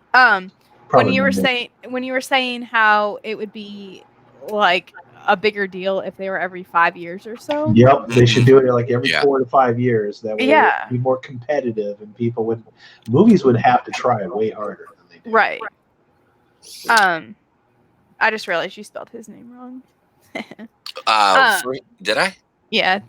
Oh. But I actually, after he came out of the Disney Channel, maybe it was still produced by Disney, I can't remember. But he did a movie called 17 again, which is basically the Freaky Friday twist. Yes. And I watched that for whatever reason, and I was like, this kid actually, he can act. It's still kind of cheesy acting in there, but to me, I was like, he is more than the Disney Channel, because we all know a lot of the Disney Channel are just, that's how they are. But yeah, I'm obviously one of his biggest fans. I love him. But the Bundy movie, I mean, he's a solid actor, hands down. Absolutely. Sal, you live? Yeah. I was like, it's all dark over there. First, this is how we kick it in my house, all right? Give me a second. The drum roll. That's so badass. Okay. Who? Zac Efron. I know the name, but I don't know for sure that I've actually seen anything that he's in. You ever seen The Neighbors with was that Rose Byrne, Seth Rogen? They live next. Okay, never mind. You probably never seen High School Musical, so that's out. He was in Baywatch with The Rock. Yeah, he was. The only Baywatch I acknowledge has Pamela. The original. Yep. Okay. Well, actually, she made a cameo in that. So. With the Hoff. He did too. They both made a cameo. Did he bring a cheeseburger? No, I think it was Corona. I can't remember. No, it's one of those names. Like, I know he's a ticket item. Like, I know what he looks like, but I wouldn't.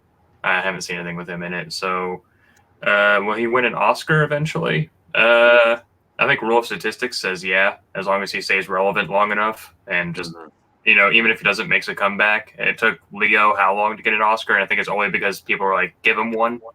Yeah.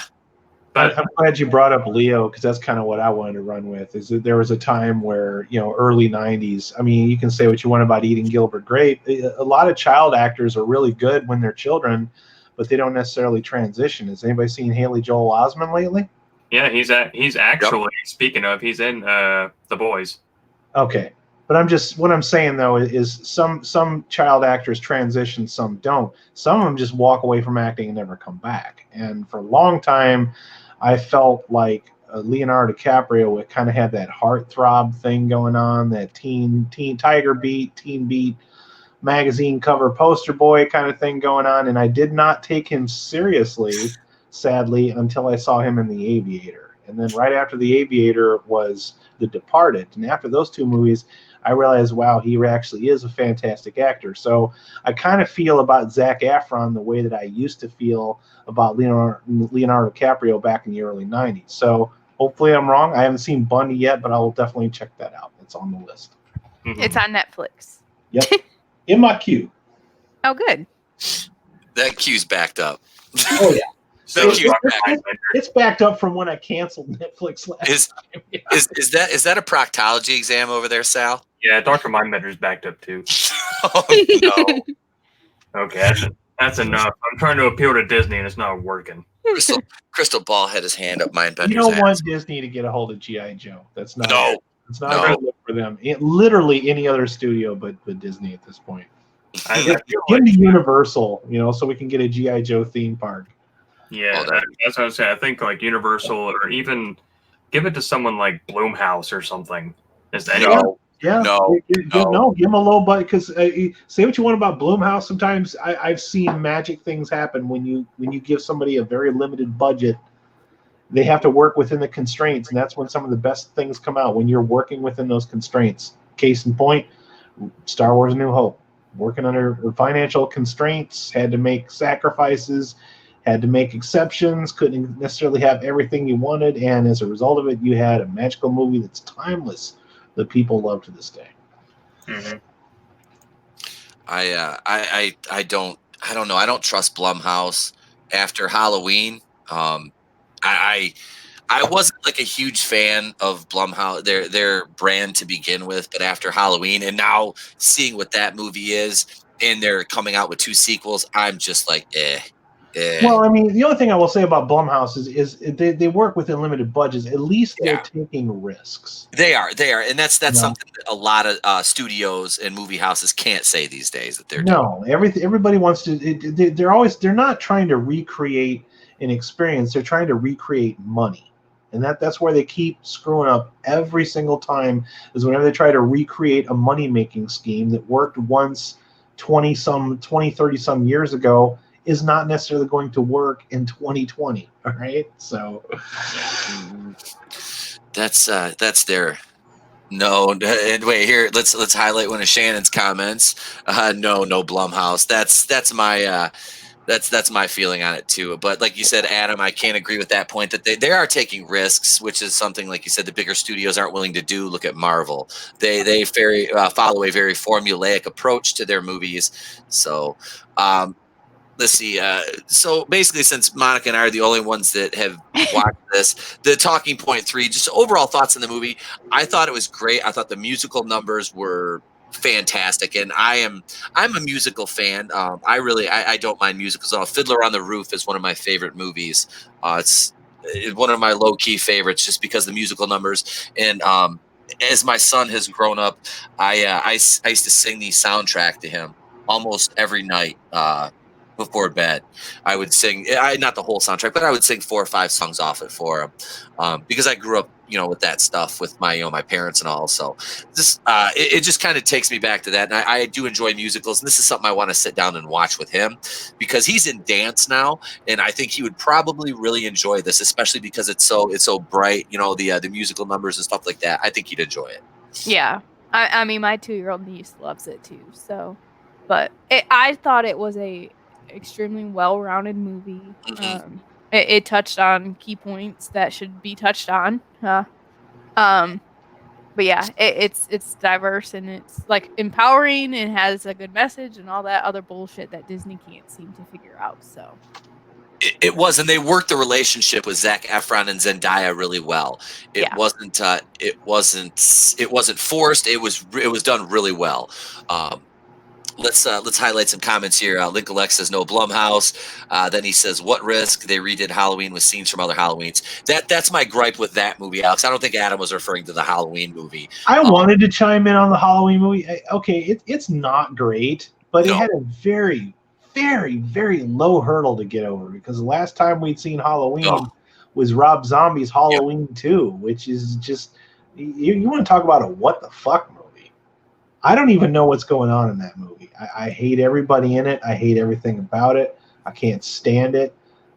Rob Zombie's first Halloween movie had some neat ideas that probably weren't executed very well, and I can maybe blame that on the fact that, Rob Zombie's kind of a music guy, not necessarily a horror guy, and the problem with him is that he's always rooting for the scary part of your movie, which kind of doesn't work when you make the scary part of your movie your protagonist. At what point are you supposed to be scared? You just want to watch people die at that point. So, but with Halloween's Blumhouse Halloween, they're working within their budget, but you had a very low hurdle, and then you can't forget the wonderful Busta Rhymes movie that came out. Yes. What was that? Halloween Resurrection? Another what the fuck movie, and that's all. That whole franchise has a lot of what the fuck movies in it. There's probably only maybe less than a handful of them that are worth a shit. So you can't really judge Blumhouse based solely on Halloween. You can't. No. They've had some duds too, but the point is they make big movies with a low budget, and sometimes they work and sometimes they don't. but they do take risks. They do. They do. Let me say hi to Darth Tico is in the chat. Hail Darth Tico. Let's see, Link Elect 7. I've seen the original Little Shop. I meant the original black and white version with Jack Nicholson. Oh, okay. Yeah, I've seen that. It's pretty good. You want to see the chat turn against me real quick? Uh-huh. I think Zendaya is really fucking hot. I can second that. After watching this movie, I think she's sexy. Everyone's always like, "Ew, really?" I'm like, "Hey, politics don't affect the bedroom." Nope. Yeah, but I don't remember Zendaya coming out and picking fights with the fans, unless I missed something, I don't recall her doing anything like that. I mean, my only thing with Zendaya is she's like way too young for moi, so And that's what I try, because I know a lot of people have only seen her in Spider-Man, but I'm like, she also came from the Disney Channel. Yep. But she's very serious about her work. For whatever reason, I watch a ton of interviews with her, but she's I mean, all about like working hard and making sure her character and whatever she's working on is 100%. And I can appreciate that from any actor. Also, Monica, Zendaya is going to be playing Muad'Dib's wife in the new Dune reboot. So, and that's a very serious story. So, obviously, Denis Villeneuve saw something in her as well. Right. Oh, wow. You said the Dune reboot? Yeah, she's playing Cheney. Oh, wow. Okay. Yeah, she's going to play Cheney. Yeah, she's legit. I mean, I don't have an issue. And that's why it's a very important role. I really encourage people to watch anything that she's in outside of Spider-Man, because I just feel like that character that's how it was wrote for her. And if so, I mean, she empowered that very well. But she does have range and has abilities that, need to be appreciated. So she's in a show on HBO called Euphoria. Yes. Which is it's got a lot of like trans this, trans that, but she does a really fucking good job. She does. And she's cute. I mean, come on. Oh, yeah, she is. Like I said, I never knocked her looks. Not at all. I wasn't a fan of her as MJ in that faux Spider-Man movie. Oh, we're aware. No. You don't say. All right. I gotta throw this up here because Link Elect 7 just made a really cool comment here. Let's throw this up on the screen. Just because I think an actress is bad in a movie doesn't mean she can't get the D. Haha, Daisy Ridley. That includes you if you're watching. Alex, yeah, I'm the same way with Daisy Ridley. I cannot stand Ray, but I think she is absolutely adorable. And he sent me a link to an interview with her. It was like a Vanity Fair interview she did or something like that. They went to like her hotel room in New York when she was on location, and it was like a 10-minute video, and I sat down and I watched the interview with her, and you cannot help but find her just absolutely adorable and personable, and I think Daisy Ridley's kind of fun. It makes me happy whenever people transition from Star Wars into something else. I never like to see anybody get stereotyped by those roles. Like it's tragic what happened to Jake Lloyd. I don't ever want to see that, or Ahmed Best. Natalie Portman was fine before Star Wars, and I knew she'd be fine after Star Wars because she had range. Yep. So she's not affected. She was not typecast by that movie whatsoever. I wish we could say the same for Jake Lloyd and Ahmed Best. I mean, obviously, Mark Hamill eventually transitioned, but he was kind of suffered from that same fate for a long time too. He had a hard time getting into movies. So. Yeah, he couldn't get anything else outside of some minor TV roles, and then he started doing the voice acting. And he reinvented himself as a famous, very famous voice actor. In fact, if you do another Joe movie, I want Mark Hamill to do Cobra Commander. Oh. You can have any asshole be in the costume, but I want Mark Hamill doing all of the lines. Yeah. That would be.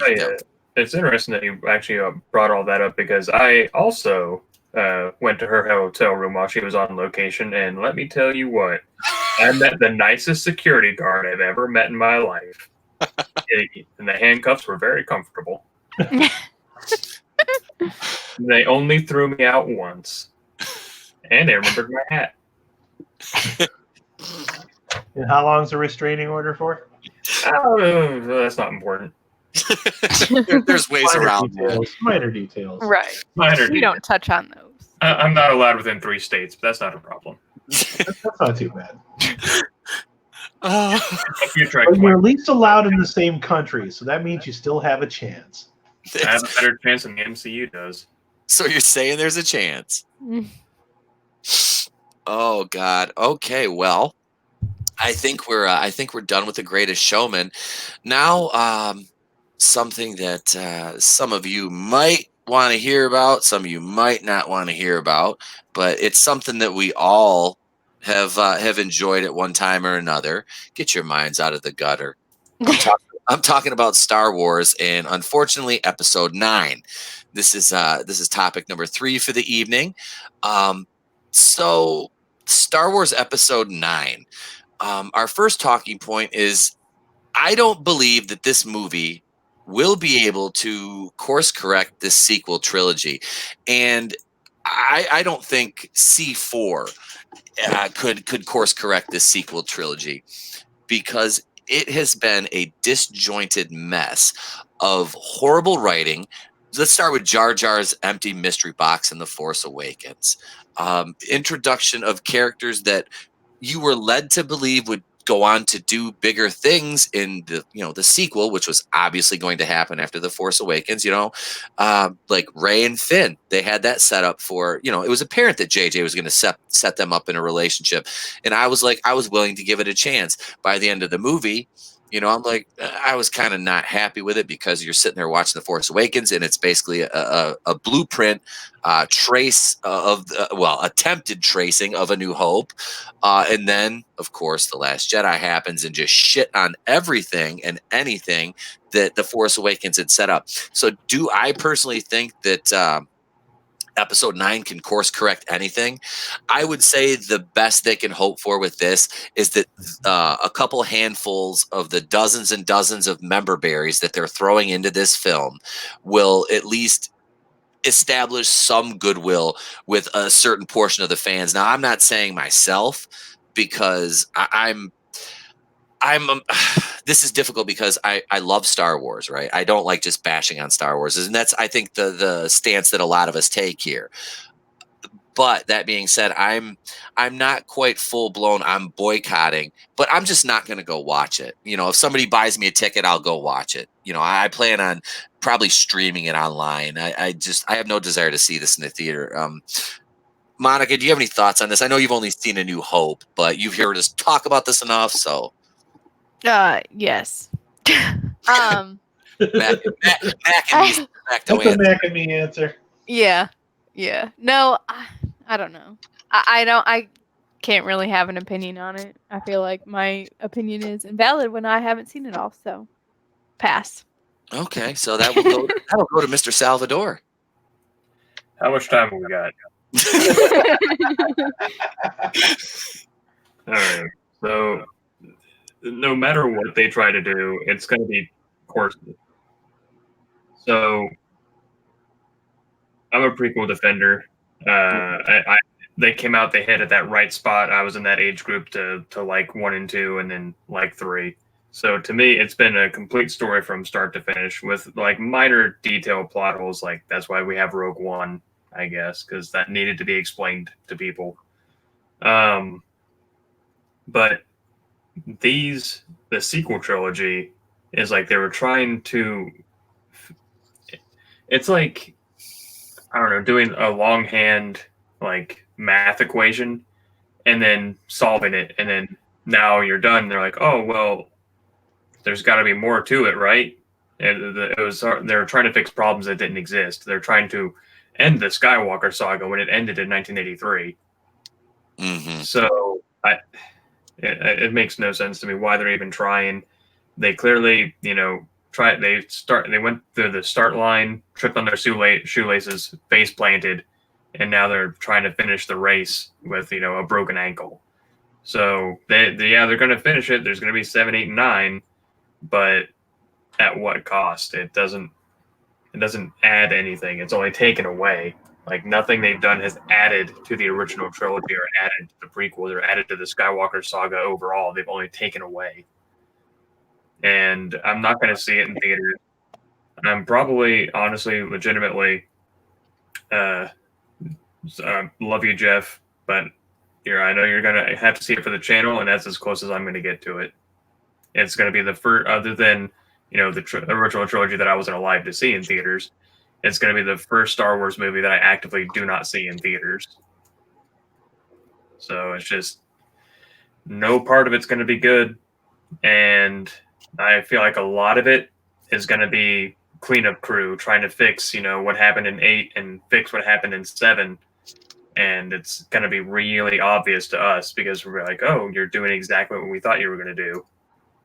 So it's that's like so sad to hear, though. Like, it is. I can just hear everybody's disappointment, but like that hurts my heart for all of y'all that actually, have a stake in Star Wars. But I have Star Wars tattoos, so I'm pretty well invested, and it just it's like I can't think. I'm usually the king of analogy, and I really can't think of a good one right now, other than like I don't know. It's like a long-term significant other that you had, and you split amicably, and you look back on it fondly, and you're like, you know what? Why don't we get back together, even though we had a conclusive end, and then it just you keep drudging up the past, like. Forget the past, kill it if you have to, except when we have to make a movie and we do only rehashes of the past. Yeah. And that, yep. I can't get behind it. I can't support it. The only reason I went to Solo is because it was around my birthday and someone bought my ticket for me, and I was like, yeah, I guess I'll go see this. And the whole time I was watching that, I was like, this is really fucking dumb. This doesn't add anything to Solo as a character. It doesn't. I don't care where his last name came from. I just assumed that was his family name. And the whole fucking, that's way too long. I'm going to have to come up with their nickname. Because clearly Chewie wasn't short for Chewbacca. Thanks for explaining that to me. You got any crayons for me for the next one? And I just fucking, I don't know. I'm tired of being treated like I'm an imbecile by Disney or Lucasfilm at this moment.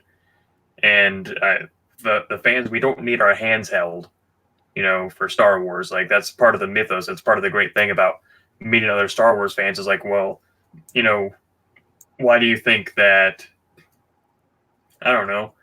What do you think happened on Jabba's sail barge on the Katana? Like, what do you think that was actually used for? Was that used for partying, or where was that part of the plan? Like, it's things that you hash out. You come up with your own headcanon, but you don't need Disney to explain it. Right. Conversely, with things like The Last Jedi, and there's huge gaping plot holes. You definitely need that explained, and you need it explained in the film, because like I've said many times before, you can complain when you see, I don't know, say Harry Potter or something like that, something that's based off a book, and they're like, oh, well, the books explain a lot more. It's like, okay, I get it. If there's something I have a book I can go read because I saw a movie instead. But with these films, they're supposed to be self-contained because the films came first. If you can't tell a cohesive story in 3 hours, then you just can't tell a fucking story. If you have to come up with all these books as a back catalog to try and fill, like on the backside to fill in all these fucking holes, then you clearly don't know how to fucking write. And what's even worse is that these people continuously fail upwards because they can put, unfortunately, I saw that Knives Out trailer because it was a fucking ad on someone's channel, and I wanted to make sure they got the money from me watching the ad, so I didn't skip it. And it said Star Wars Last Jedi and Looper, and I was like, so fucking fudgy shit and a shark. Great. Done. And I'm just like, I can't take it anymore. Like fucking Disney just treating us like fucking garbage. The thing, like, we're the lifeblood, and we buy the merchandise, we go see the movies, we go to Star Wars Celebration, we dress in the costumes. Like, we are the ones that continuously kept Star Wars alive for that huge gap where there was nothing. They don't understand that, though. They'd rather appeal to a crowd that only cares about the zeitgeist and being in the now. Like, because this movie, it's gonna make a lot of money because it's the last in the trilogy, and no one wants to miss out on it. And they'll use that as, it was a success. We made more money than any Star Wars movie ever, and all that kind of shit. But it's like, okay, but money doesn't equal a good movie. No. Someone could pay me $500 to fucking, I don't know, piss in a diaper, That doesn't mean I'm good at it. It means I got $500 to piss in a diaper. My new goal in life, I'm literally going to like blindfold and drug you three and take you to the theater at the same time and handcuff you to the chair and just tape your reaction to this movie. Are you going to put two sticks in the eyes and drop my wrists out, and I will just slip out of those handcuffs. No, I won't allow it. I'll be like a recreate that scene from A Clockwork Orange. Oh no! Oh no! I can live without my hands. I can't live without Star Wars. If you're talking about handcuffing, I'm not going to fight back. So, oh my God, Pete, I'll playfully offer some resistance, but I mean, can I acknowledge the chat for a second? A little ways back, Flair X said, "How to Lose a Fan Base 101. This series will be studied for generations." And yes, I think that kind of piggybacks off of what we were saying before, in which it's very painfully obvious that when they created the first movie that came out, which was Force Awakens, they were trying to recreate the money. They just wanted to recreate the money-making scheme, which is make movie, put certain things in there, the flashy lights that people see, the logos, the John Williams music, and then hurry up and shove the toys out the window so we can collect all of that money. They didn't, in the way that the story has unfolded so far, just proves the point that I don't think it's as nefarious as people think it is. I don't think it's necessarily driven by politics. I think it's just an overall lack of understanding or respect for the franchise in which they're trying to make movies within.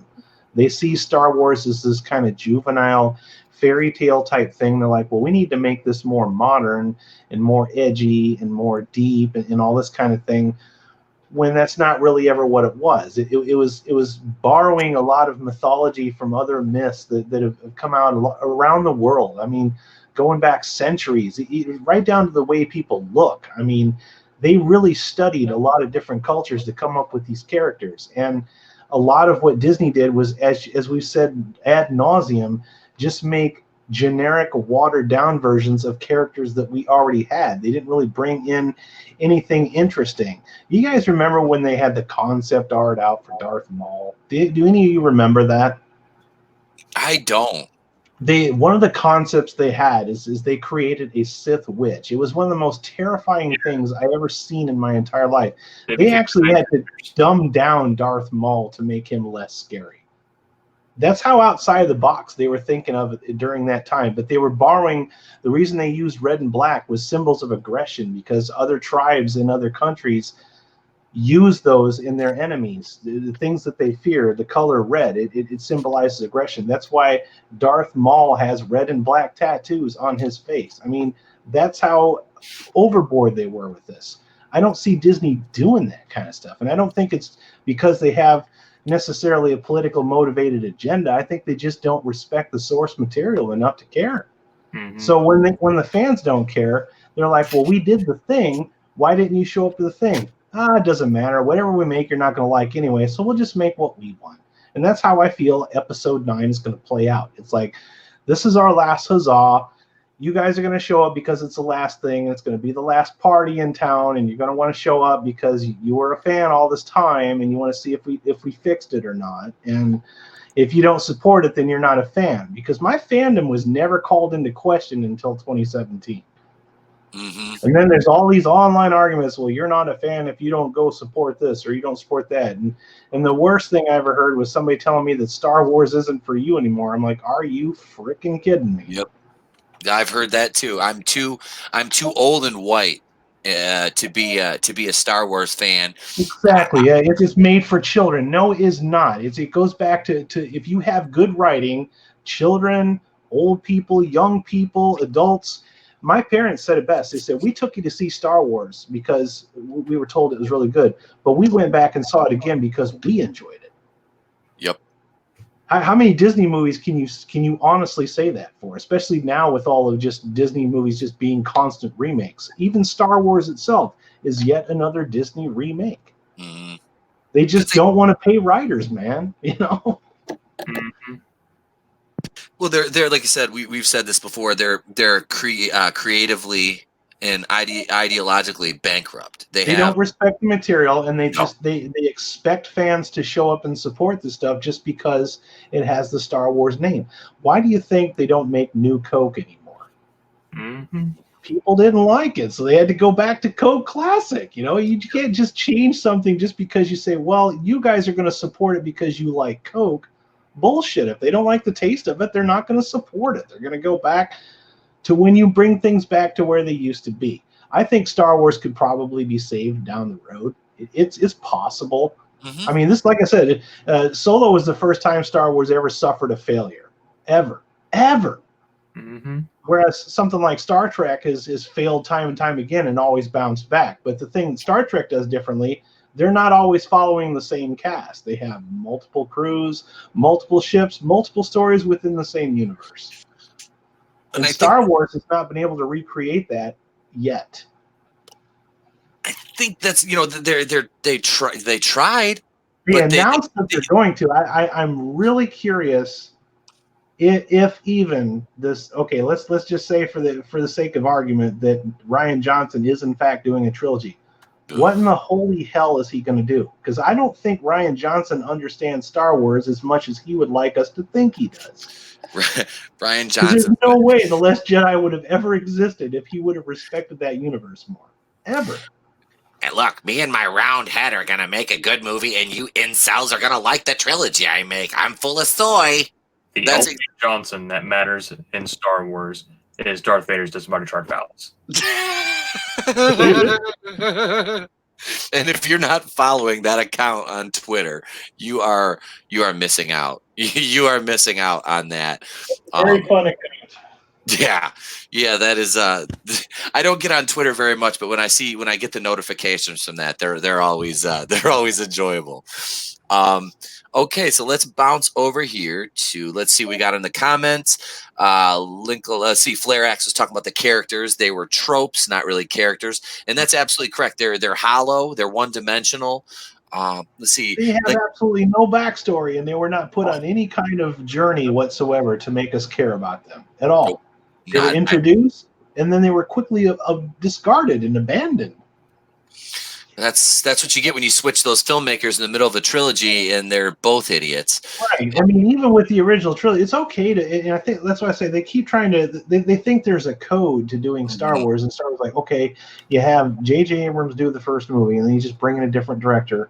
Yeah, but it was still George Lucas's story. Yep. Mm-hmm. He was still the overall producer. He oversaw everything. He was very involved with it, even though he didn't do the actual directing. The only reason he didn't do the actual directing is because the guy damn near had a nervous breakdown making the first movie, and he didn't think he could handle doing another one. And I think it was a smart move to bring in a character actor to do the second movie. It worked.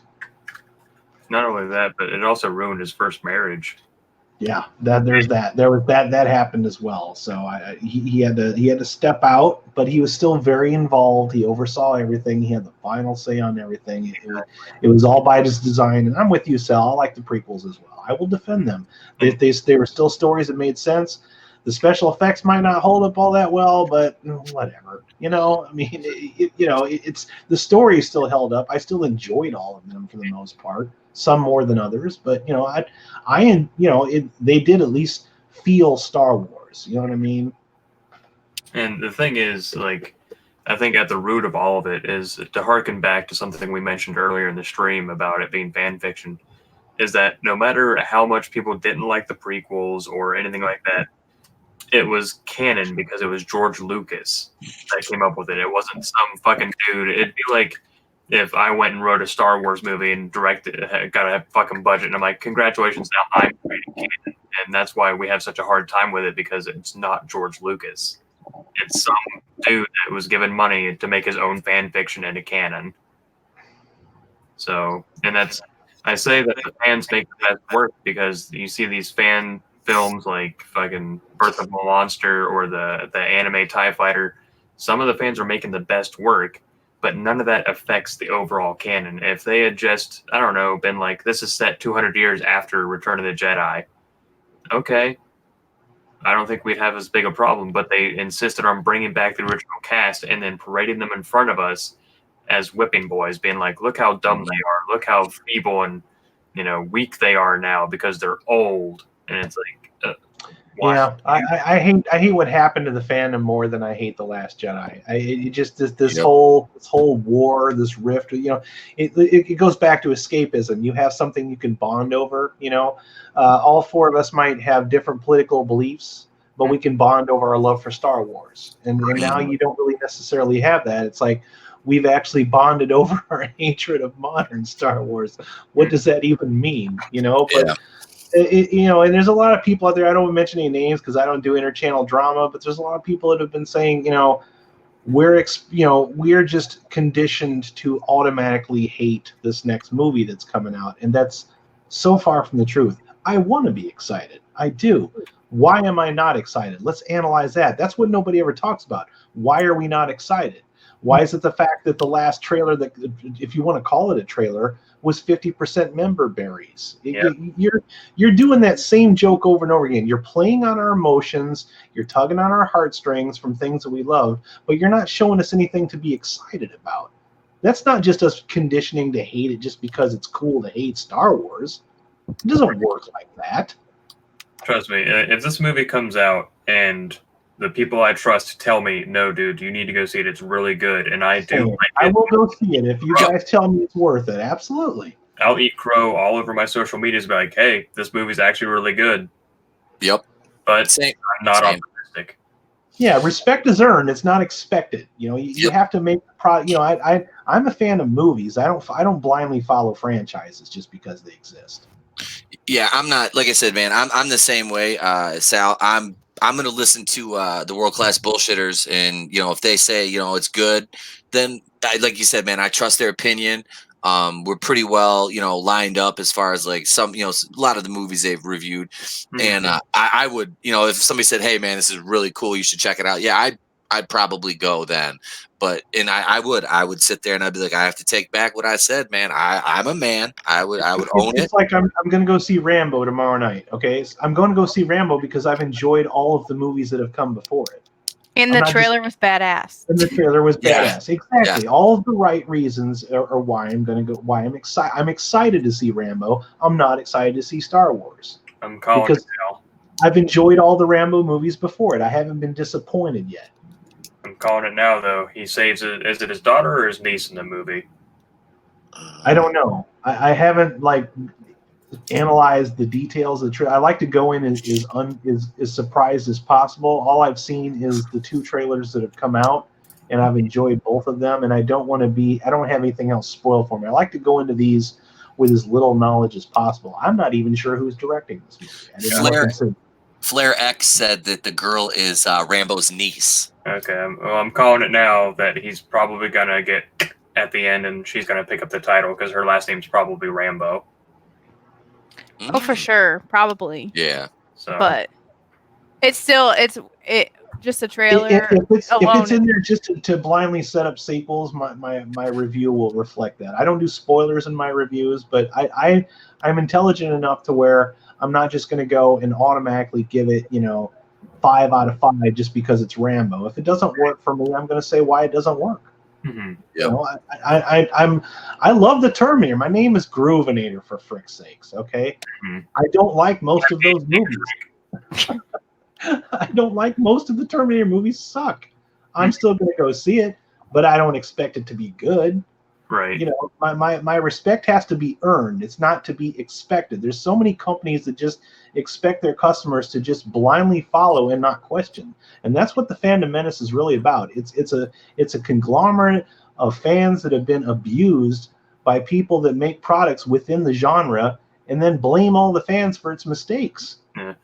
And Linklex actually has a really good point. Like, we're living in a world right now where people are more excited for Aquaman 2 than Star Wars. And it's weird, isn't it? Yep.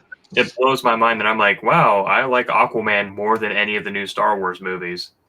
Aquaman was absolutely incredible. And I just saw a preview for a movie of Jason Momoa. It's about like everybody's blind and there's children. What's that called? It's called See, like when you see something. Mm-hmm. I got some issues with that trailer, but hey, off the kind of on subject. Jason Momoa also going to be in the Dune reboot. He's playing Duncan Idaho. Okay. He's a really good actor. I think. Yeah. I'm really excited about that Dune reboot, man. I can't wait for that to get off the ground. I'm hoping it's going to be what I've always wanted it to be. I'm gonna have to go back and watch the Going to play the Sandworms. Yes. Okay. He plays on I want to say it's on Hulu. I'll have to look at the name, but it's just like a short hour-long movie. Damn, I can't remember what it is, but it was really good. I was actually shocked because I thought he was kind of a Chris Hemsworth. I didn't really think he was that good, but No, he's a really good actor. He is. I will admit that. Let's switch over here to talking point number 2 on this third main topic. Rey should not take the mantle of Skywalker. Now, this is utterly ridiculous, and I can hearken this to the forthcoming cinematic abortion that will be Thor: Love and Thunder by Taco Tuesday, or as we like to refer to it, Thor: Love and Legumes, the Kevin Thor story. I truly find this to be this is stupid and this is lazy. Now, there's been speculation about what the rise of Skywalker actually means, and what did old Kathleen Darth Kennedy, the not so wise, say? The name doesn't mean anything. Well, Kathleen Kennedy, you don't mean anything because you have no respect for the source material. You have no respect for the lore. You have no respect for George Lucas's creation, the universe, the time, the hours, the hundreds and thousands and millions of hours that since this IP came into existence in 1977, or before that when they're actually making it, that you just shit on it and ruined it in 7 years, and then you're going to say that Rey is going to possibly take the mantle of Luke Skywalker. That's going to be the denouement of this. Is 100%. What you just said just goes back to what I just said earlier. To her, it's just another property. Yep. It's just another bullet point. She didn't create the story. She didn't create the universe. They're not her babies. She doesn't give a shit. No. What I mean, what do I expect from one of the dancing girls from Raiders of the Lost Ark, though? Anything goes. But no, I don't think that Rey taking this name is a good, smart move for them. To, she's just gonna call herself a Skywalker now. I mean, just like Jane Foster is gonna call herself Lady Thor. Over my dead body.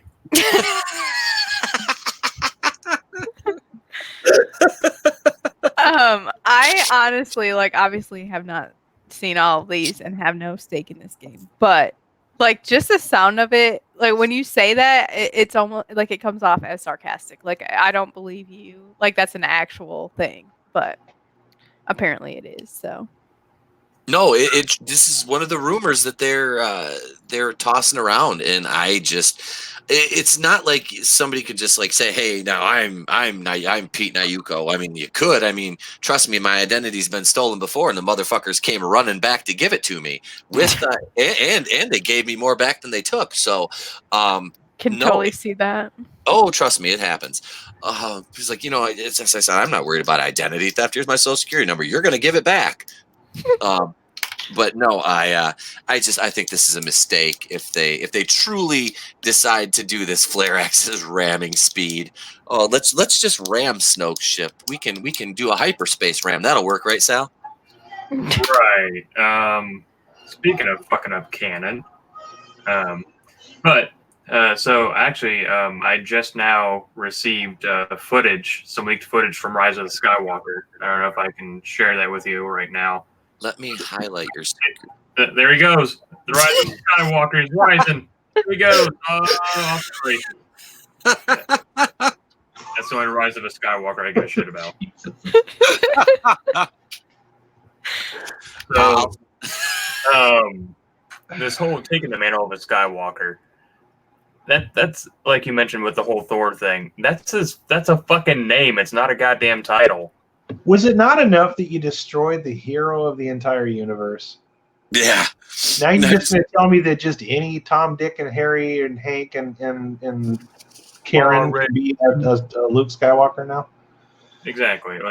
I think and this goes back to what we're saying, man. It's like you're not giving us anything to grab onto. It's like the fans we're in the water and there's no life preserver. I mean, they're throwing coconuts at us. They don't float. I mean, yeah. I feel like so. Speaking of Disney things, there's a quote from back when they actually made kind of okay movies from The Incredibles, and where Dash would say, if everyone's special, that means no one is. Mm-hmm. I feel like they're doing this, and I promise you, if they make Skywalker into a title, I promise you, Pete, the Duke brothers, I will send you crystal ball if this is not what happens. They will make it a title. At Galaxy's Edge, they'll make a little attraction or a little shop where you can become a Skywalker too. You'll get like a little certificate, or you'll get a little something. Your name's Skywalker, and you've completed your training, and now you're a Skywalker. I promise you, if that's where they're going, they will do that, and that is why they're doing that, is to sell merchandise like that. And it'll be behind the paywall of having to go to Disney World to get it. And it won't work. It's not going to work. It's not working now. It's not going to work again. It's this whole experience has been numbing. It's a heartbreak. I don't think I can even quite bring it into words. It's like seeing your childhood pet dug up from the ground. Somebody put electrodes in it. They shoved somebody else's heart in it, put a couple of cybernetic implants in it, brought it back to life. Doesn't look like your dog anymore, even though it's technically your dog. Mm-hmm. And then they want us to watch it burn again. It's Pet Cemetery. I don't want to be there for that. It is Pet Cemetery. It's sometimes deader's better. It really is. Yeah, that's... And I can't tell you how many arguments. I'm sure everybody in this room has been, maybe not Monica, okay, but everybody's been in this argument where it's like, well, it's either this or no Star Wars at all. And I say, no Star Wars at all. Leave me alone with my memories. Yep. Mm-hmm. Don't ruin. I'm not going to go so far as say you ruined my childhood, but it has been a massive bummer to watch this thing fall apart like it has. It as fast as it has. I thought for sure that Disney would probably blow it at some point, but I knew something was wrong when they had a script made like not even 2 years after the deal went through. I'm like, you mean tell me that you had this script already made before you made the deal, or did you just bang it together after everything went through? And it's very obvious that things were just banged together before it went through. There was no overall all-arching story left to be told. They just wanted to recreate the money. Yep. And I hate that term where people are like, did it really ruin your childhood? But yeah, I mean, obviously you survived as a child, yes. But how much of your childhood goes back to Star Wars? Because I can tell you my favorite movies and TV shows, like that's all we did. Like we reenacted, we played out in the yard and like stuff like that, like where most of my childhood relates back to my favorite movies. It does. It triggers a moment in time that you're fond of. And you can at least relate to this, Monica, when they take something that you loved and then they announce that they're going to reboot it and they're going to change all the cast around and change everything to appease a new demographic that probably weren't interested in that to begin with. And then you watch all this unfold, and then when it doesn't work, they blame you for it. It's hard to watch that. It's really heart-wrenching to have to be a part of that. It's a slow motion car wreck. It is. It's depressing, and we become conditioned as the fandom menace in general. We've been conditioned to just watch things constantly be rebooted, and they reboot them to hell. They destroy them. Plastered all over the news today. The Princess Bride. That's okay. I had to make a video about it because I'm like, not so much that it's actually going to happen, because it probably isn't. But the fact that the head of Sony is even thinking or discussing the idea of rebooting The Princess Bride, that they actually think that that's a good idea, shows you exactly how tone-deaf Hollywood is become. It's so terrifying. They don't understand their own customers. They don't know how to sell product to their own fucking customers because they're that tone-deaf. They're making movies for each other. They're not making movies for the audience. They think they can tell you what you're supposed to like. It scares me. They're smug. They are. They're also smug and clueless and tone deaf. They don't understand their audience. I was just gonna say that, Sal, because I watched that episode of South Park earlier. I was like, they're just over there smelling their own farts. They're so smug. It's like George Clooney's speech at the Oscars. that left a cloud of smug over You can say Colorado. what you want about the prequels, but I personally feel like George Lucas at least understood his fans and was at least trying to make something that he thought that they would like too. He at least thought about them when he was writing those three movies. Even if it failed, at least he had you in mind. You know, you can appreciate that. He wanted to do things that were different. He wanted to do things that he wasn't able to do before, and that's perfectly fine. That's his right as a filmmaker to do so. If you don't like the prequels, that's cool. I get it. I'm not going to say that they're good or bad. I'm going to say that I like them. I'm not going to sit here and say, no, they're good, oh, they're bad. I'm not going to do that. But he at least understood his fans. And I don't remember I had a lot of arguments with people over the Phantom Menace and especially the Phantom Menace. Not so much over Attack of the Clones or Revenge of the Sith, but especially the Phantom Menace. It's trash, it's trash, it's trash. No. But everybody was still united. We were having these discussions pre-Facebook in Star Wars forums. Mm-hmm. See, the Phantom Menace is an underrated classic in the whole Star Wars mythos because it's the brick and mortar foundation, of the prequels, and it sets so many things up. You can say what you want about it. I love it. I love the prequels and the original trilogy. Rogue One is a really, really good movie. Of course, they did a lot of reshoots. But you know what? I think that what they did something I wanted because it's definitely a fan film. It pays homage to the fans. It's a love letter to fans. It gives me what I wanted, which is for the longest time me reading expanded universe books. I'm trying to picture spaceships flying overhead and things that are familiar, but all I had to reference was the original movies. Whereas Rogue One actually gave me different views of similar locations. Yes. That was the thing that I wanted to see, and they nailed the fuck out of it. They really did. I need y'all to listen. You know what Rogue One did? It felt like Star Wars. Yes. It felt like the Star Wars movie. It really did.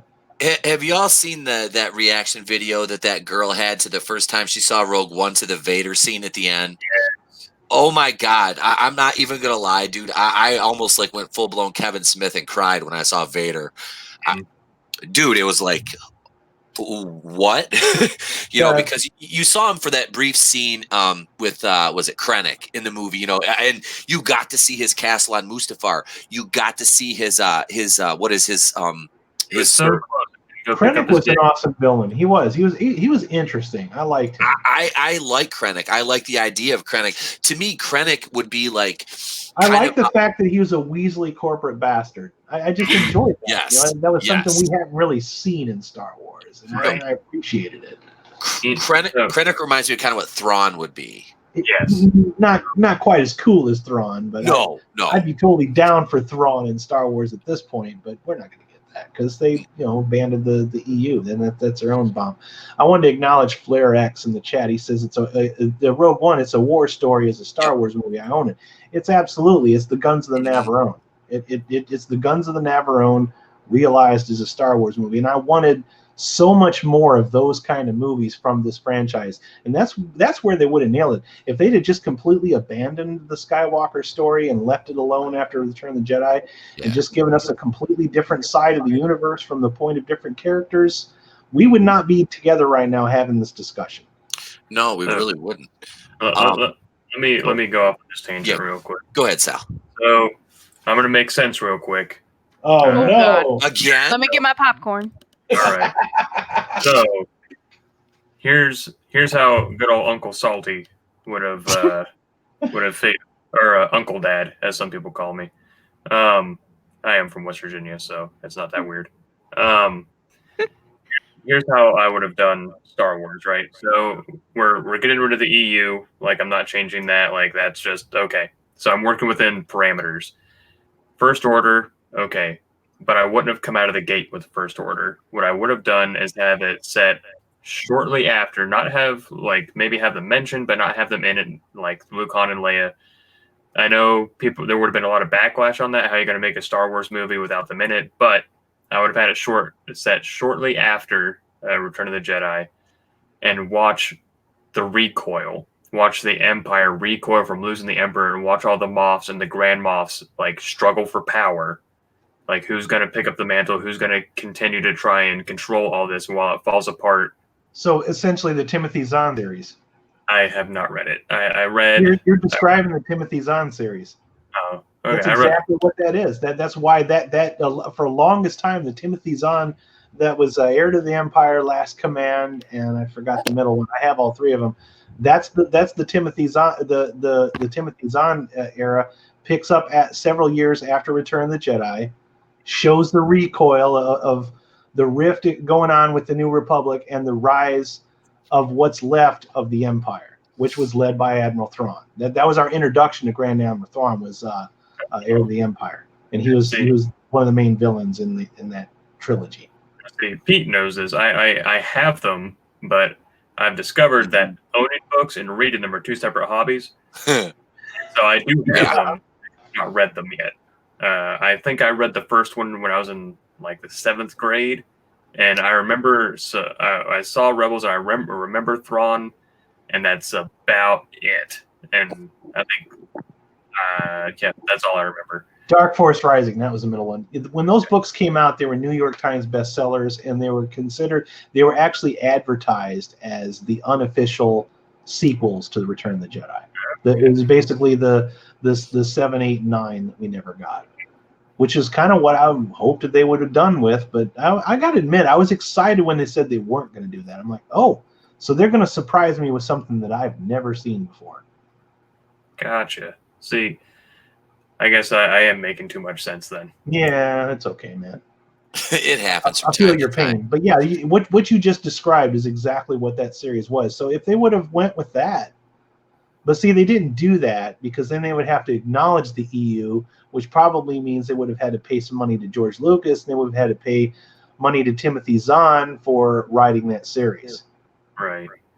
So that's why they didn't. That's the real reason they disbanded. A lot of these mistakes, I think, can be traced back to just lack of understanding of how this universe works. It's not theirs. They have it. They don't care about it. It would be like me directing an episode of Game of Thrones.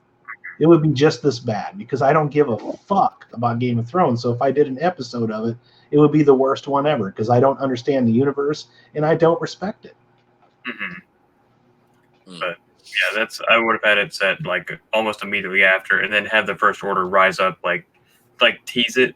Kind of like I don't know how you have like an Easter egg kind of deal. Like have your trilogy, have it set around that, like the Empire falling and the rebuilding of the New Republic and all that. And then if there's another trilogy or another movie, have them come back then, like how they did Thanos at the end of the Avengers. Have a long game planned out, and then watch it come back, and then maybe even watch the New Republic kind of I guess change roles with the Empire, where they're hunting down old people from the Empire, how the Empire did to the rebels, and they start becoming what they hate and all that kind of shit.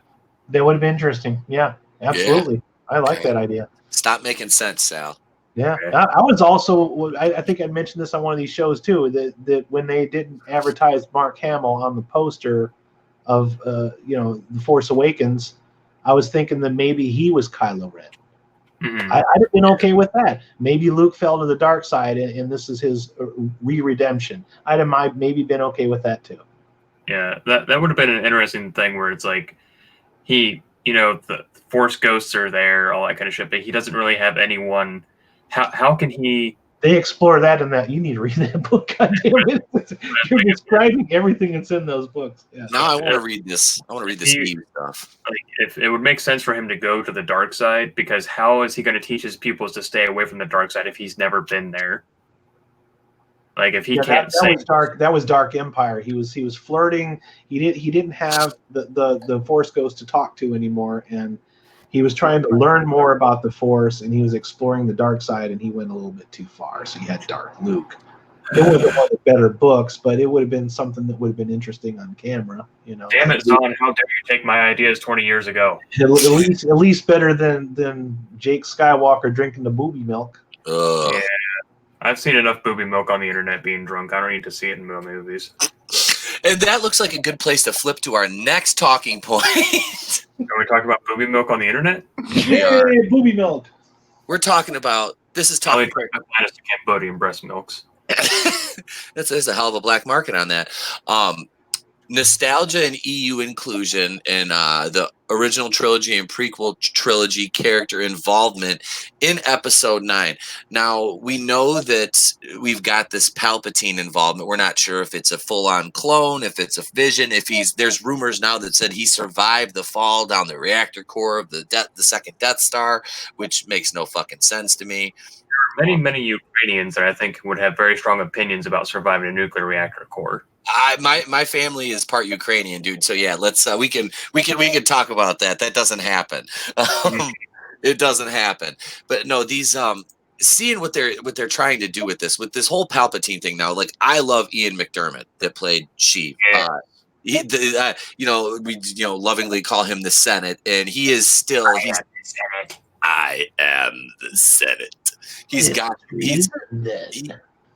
it, man. He is that role, but I don't want to see him resurrected. I really don't. I want it to make sense. All right. Yes, I gotta admit, one of my favorite parts of the freaking prequels was watching him just be a regular politician. Yes. Know he's the bad guy. Yep. You're the only one that's in on it. Nobody else knows. Mm-hmm. Not even McDermott. Avoid that.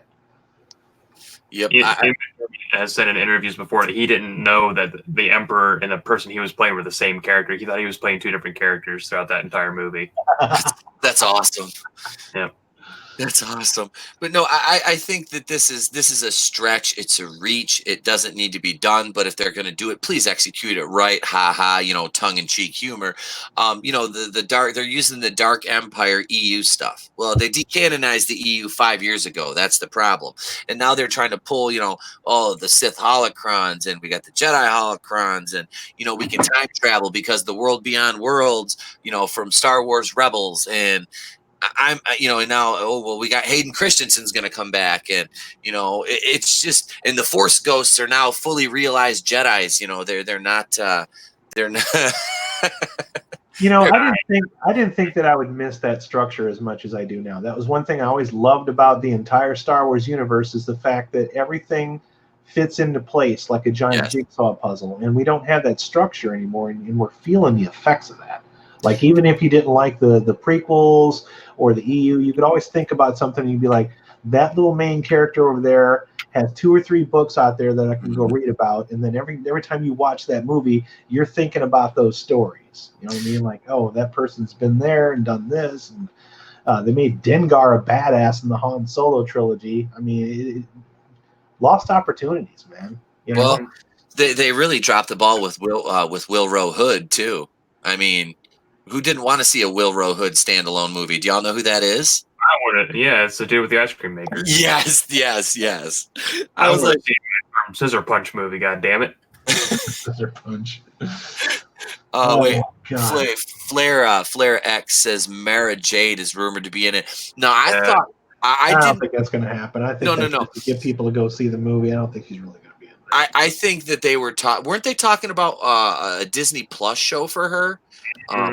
That's where the Mara Jade. I'm at this point now. Whenever I hear the word Disney Plus, I immediately tune out. I just my brain just switches off to just drool. Well, and that was a lot of my video earlier. I was talking about, because it was the MCU video. But yeah, a lot of the shows that we don't encourage piracy on this station.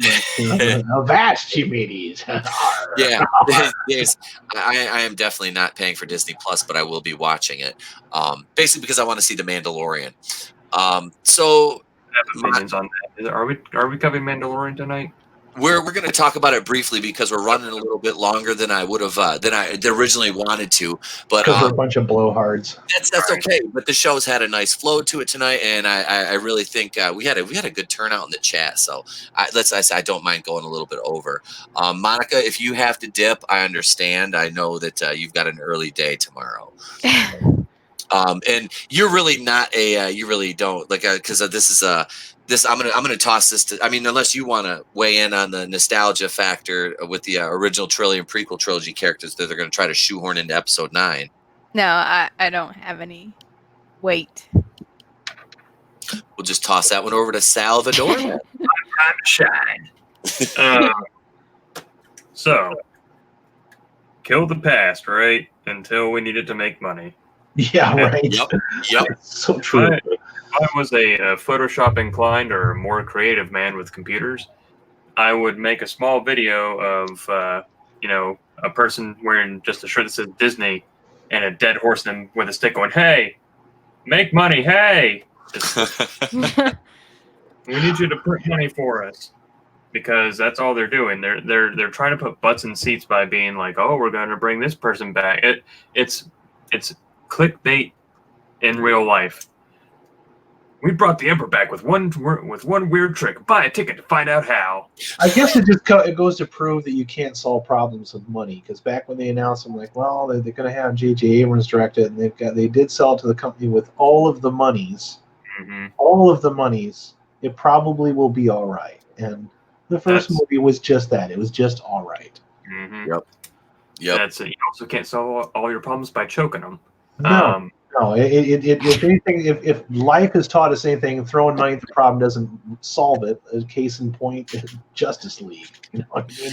Don't get me started on Justice League. Justice League. They tried to throw money at Solo. It didn't help that cause either. So you can't fix problems with money. You have to have heart and soul and a plan in place first. Mm-hmm. But so this inclusion of OT and PT, I've been burned so many times by them. Like I can't care anymore. I just can't. It's like I think Dave Chappelle said in not his most recent stand-up, but in one of them about the age of spin. He's like, and actually no, he did mention it in Sticks and Stones. I just don't care anymore. I can't do it anymore. There's nothing they can say or do that's gonna make me want to go see that movie. The only thing they could do is be like, hey, you know what? The Fox Disney merger didn't happen. We're selling the rights back to Fox. And I'd be like, okay, well, I'm still not going to see your movie, but I might see the next one.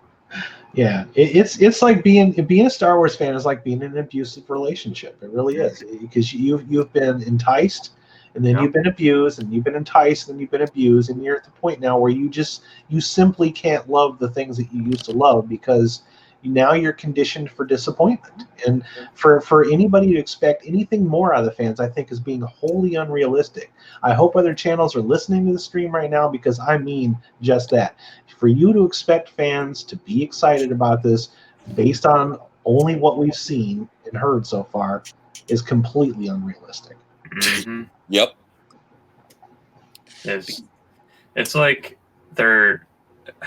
if they had taken all these like little cameos or like nods or something and stretched them over, say, 6 to 9 films, it wouldn't be so bad. But it's like they realize that they got to cram all this into this last film because, there might not be a next one. And I feel like that might be them in panic mode.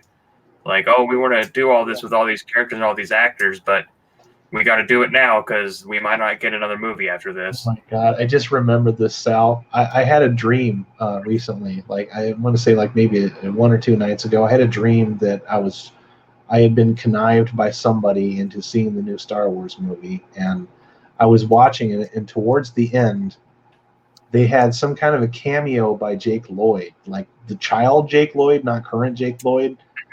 And basically they had a commercial hidden within the movie. And it's just like Jake Lloyd's like, well, we'll only see this on Disney Streaming Plus. And I just woke up sweating. I'm like, oh my God, what is wrong with me? Like they literally used the Star Wars movie to advertise Disney Streaming Plus. And I have a feeling that something like that is going to transpire. Maybe not that direct, but there's going to be, they're going to leave some mystery box, because the king of mystery boxes is pulling the strings here, and they're going to leave you a mystery box that's going to force you to sign up to Disney Plus to see how that mystery box unfolds, if there's even anything behind it. You know what? I'm an emotional eater. I'm a stress eater. So this movie and all the Star Wars is just going to make me the king of takeout boxes, and at least I won't be disappointed because there's something in there I'm going to enjoy. Yep. That's my 2 cents. I like it. So we can move on to our, let's see, let me get this ready here. Our last it's not a main topic. It's our bonus question for the night. We are at that point of the show are the Disney Plus shows from Lucasfilm, if you're going to watch them, enough to establish or reestablish, I should say, any goodwill with you? For me, we're looking at Obi-Wan Kenobi, The Mandalorian, and the rumored now Mara Jade show. For one, I'm looking forward to Kenobi because I've wanted a Kenobi movie for years. But I don't care. There's a Cassian Andor show that they're doing to a prequel to Rogue One, which I don't care about a Cassian Andor show. Out of Rogue One, Cassian Andor was the least interesting character. I would rather see a K2SO show, which K2SO is going to be featured on the show with him. So that's good. I don't. The Mandalorian, I'm really looking forward to. I'm not gonna lie. I am not gonna lie. I really want to see that show. The Mara Jade show. I don't know enough about Mara Jade. Sally, you and I talked a little bit about her earlier, because I didn't really get into the EU as much as I wanted to. Like I've had to do some basic homework on it to figure things out. So I'm not paying for Disney Plus. My SJW sister's gonna get it, and I'm gonna bootleg off hers, just like her Netflix account and her Hulu account. So actually, no, I'm sorry. My mom pays for Netflix now. Yeah, so I'm like the fifth guy in the account, so that's fine. I don't care. I'm not paying for it. I'm the guy on the couch. I'm the guy. I've been the guy on the couch before, but no, this isn't enough to do anything for me to make me spend money. I mean, that's for sure. That's the key right there. Spend money. The fact that they want you to spend another goddamn subscription fee to Disney of all people. After years of abuse from you to the fans, you expect us to spend money for more of what you've already abused. It's ridiculous. It's laughable at best. Yeah. I laugh when I think that you want us to do that. I feel like the only thing it's going to do is it might rope you in for an episode or two, depending on what show you're talking about. And then just when you start to like it, they're going to swap it on you. And it's going to turn to shit. I agree, Monica. You guys follow Patton Oswalt at all? Any of you? I used to, but I don't anymore. Okay, I know he's kind of a political jerk face on Twitter, but he did My Weakness is My Strong was probably his best episode or his best stand-up performance, and he went on this whole tirade because he's not a prequel liker. But I'm the kind of person, I don't care if people shit on the prequels. As long as you make me laugh, I can go wrong. I'm not that damn sensitive about it. You know what I mean? It's like, I like them, but I don't expect everybody else to like them. I've always been that way about the prequels. It's like, I like them. I'm enjoying it. I'm happy. If you don't like it, cool. Go watch something else. I don't really care. But he said some really funny stuff about the prequels, and he says, I'm going to go back in time and I'm going to murder George Lucas with a shovel.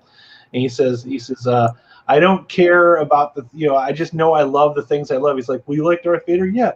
Well, he's like a little boy.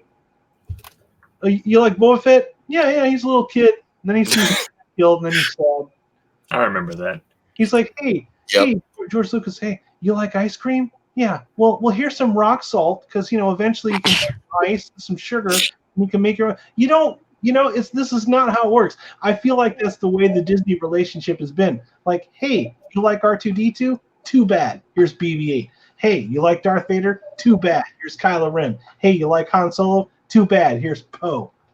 Oh, here's Finn, by the way. We don't even know what the fuck he is. Yeah.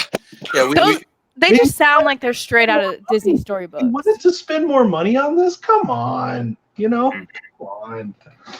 So, speaking of all these Disney Plus shit, so the only thing I could see Cassian Andor being cool is if it's more like an espionage show. Yes. Like, because you see him at the beginning meeting in dark alleys getting information and shit. Like, that would be very intriguing. Like, he's always, being hunted by the troopers and shit. And kind of what is that? Like the Catch Me If You Can mixed with, like, I don't know. Like, Impossible kind of thing. Mm-hmm. So that would be kind of interesting if they go that route. But the thing is, he dies in Rogue One. So any situation they put him in, he can survive. Oh, take another drink. I just posted that. I have a poopy Poopy Pants Petey shitty router tally. I can't even say that. Poopy Pants Shitty Routers tally. Poopy Pants Petey's shitty router. My router's off. My router's off. You should make a t-shirt on that, Monica, and you should tell that. I just posted it on Instagram, so have fun with that. You should start a Teespring for Etepiculian's place to be. That should be your first t-shirt. Oh, I got this shit sitting right here in my office. I can do that myself. He's all over it. She will. She made our place to be review shirts for the Comic-Con. Let's see here. Lincoln 7. Pete, the Newhart ending relates to Bob Newhart's second sitcom. It was liked, but not as popular as the first. The ending turns out the second series was a dream by his character from the first series. Holy shit, I did not know that. Wow. That's a swerve. So, but The Mandalorian, I'm fearing that the honey dickin will be very supreme. Yeah. That show. And I feel like they stole my idea a little bit because I said probably a year and a half ago what would be ideal, if they decided to not, do, Star Wars with Luke, Han, and Leia, all that shit. The other thing was I thought it'd be really interesting to just do the underground, like just another side of Star Wars that we don't really see a whole lot. Just watching like the Hutt and the Pike syndicates vying for Yes. Yeah, that'd be great. That would be to do crazy shit. Like just imagine like I don't know, Dengar's gotten the shit beat out of him. He's like up against a wall, like slumped down, and fucking Bosk has a rifle pointed at him. You just nailed it, Sal. Star Wars is a galaxy far, far away. It's something far away yet familiar. Right. There's the code, Disney, right there. Just give us something that we recognize.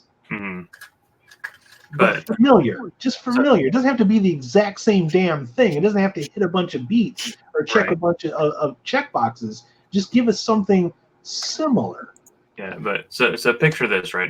Just close your eyes and picture this. You're watching the show or whatever, and Dengar is running spice or death sticks or whatever, and for the Pike Syndicate, and Bosk has been hired by the Hutt Syndicate, and Hutt basically says, "I'll pay you, 2 million credits to intercept this and eliminate Dengar." And he has some other character that they create for the show, and they track him down. He's all beat up. Dengar's like, bloody nose, black eye, broken teeth and shit. And Bosk is ready to take the kill shot. And then he gets a little chirp on his comm or something like that. And, okay, roger that. And then he just swings the pistol around, shoots the rando dude, and picks up Dengar. And he goes, "Congratulations, the Pikes just paid more." Like, how awesome would that fucking show be? That would be badass. I would love if they just did. You're making too much sense, though. The tales of the bounty hunters, in a series of movies. That would be badass. They could just call it hunting or something. Yep. But it's I feel like that's probably what they're going to do with the Mandalorian. Which, if that's the case, if they do that, it might be good.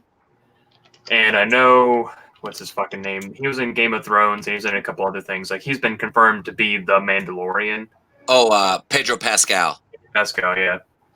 Yep. But there's a rumor floating around that everything that we've seen in the trailers are actually a flashback, and that the Mandalorian from the title is his daughter or something like that. Oh, is that Gina Carano? No, she is a former stormtrooper. Okay. That's going to be interesting to me, is watching all these people are out of work. They worked for the Empire. The Empire's no more. Yep. What are they going to do? So these are interesting dynamics that I'd like to see explored, but I'm just worried about them being because that trailer was almost too good, if that makes any sense. There's something fishy about it, and I don't trust it. I used to like who's doing Mandalorian again? What's Jon Favreau. Favreau. Yeah, I used to love Favreau movies, man. Iron Man. Chef. Yep. Chef is a movie that probably doesn't get talked about, and I love the hell out of Chef. Yeah, I didn't even know Chef existed until I was visiting one of my aunts, and she still does Netflix on disc, and she's like, "We're gonna watch this movie called Chef," and I was like, "All right, I'll probably sleep," and it was really fucking good. It's really good. You don't even need to know anything about cooking to appreciate it. It has a nice little story in it. It is a nice story within a nice budget. It had a lot of big name actors that are friends of his that be in it, but Jon Favreau, I've kind of lost a little bit of interest in him with The Lion King and Jungle Book, and He's hit and miss. I think he's been brainwashed by Disney. I don't think, I don't know if I think he's slowly turning into a Tim Burton here. I don't want to say that, but damn it, it's starting to feel like it. You know how you know Chef is a good movie is when I don't know dick about cooking, but I wanted to own a food truck after watching Oh, it. it made me want to go buy a food truck in a heartbeat. I'm actually still kind of, it's one of the ideas I have on my back burner, just doing that like on the side, because I love I'm to gonna get a cook. food truck that only serves grilled cheese and tomato soup. There you go. Just park outside of a nursing home and you'll clean up. It's called Tom and Chi. That's already invented. They Or- bring it to or, our work. Another good place to go park is outside of a head shop. Oh, yeah. Oh, hell yeah, dude. You park outside of a dispensary, something like that. I'll only sell bags of gummy bears and shit. Oh, see, that's the thing is you can't sell them unless they're medicated, though, because we go inside there and get the medicated edible gummy bears. Them shits are delicious. No, you just need some really, really junky, greasy food, and you'll make some money. Oh, yeah. Well, ladies and gentlemen, I think that this would probably be a good place for us to jet off here. And we'll leave a cliffhanger. We're going to leave it on a cliffhanger. Will Sal get his food truck?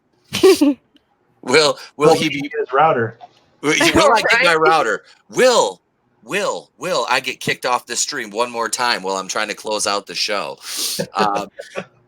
Quick reminder.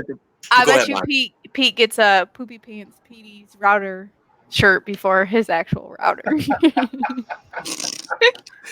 Oh God! And once again on the topic of the router, I'd like to thank everybody. I'm not mentioning names because you know who you are.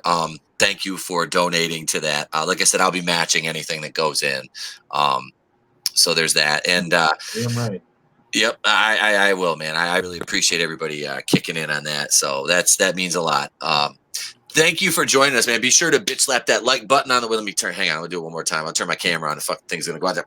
Bitch slap that like button on the way out. Get your baby powder if you need it. Let me know. Holler at your boy if you need some. I'd like to thank my panel and my amazing co-host this evening. Monica, thank you for hanging out until, well, it's 11:20 my time, which means it's almost 10:30 your time. So thank you very much. Oh, why? This is why I don't stick around to the end.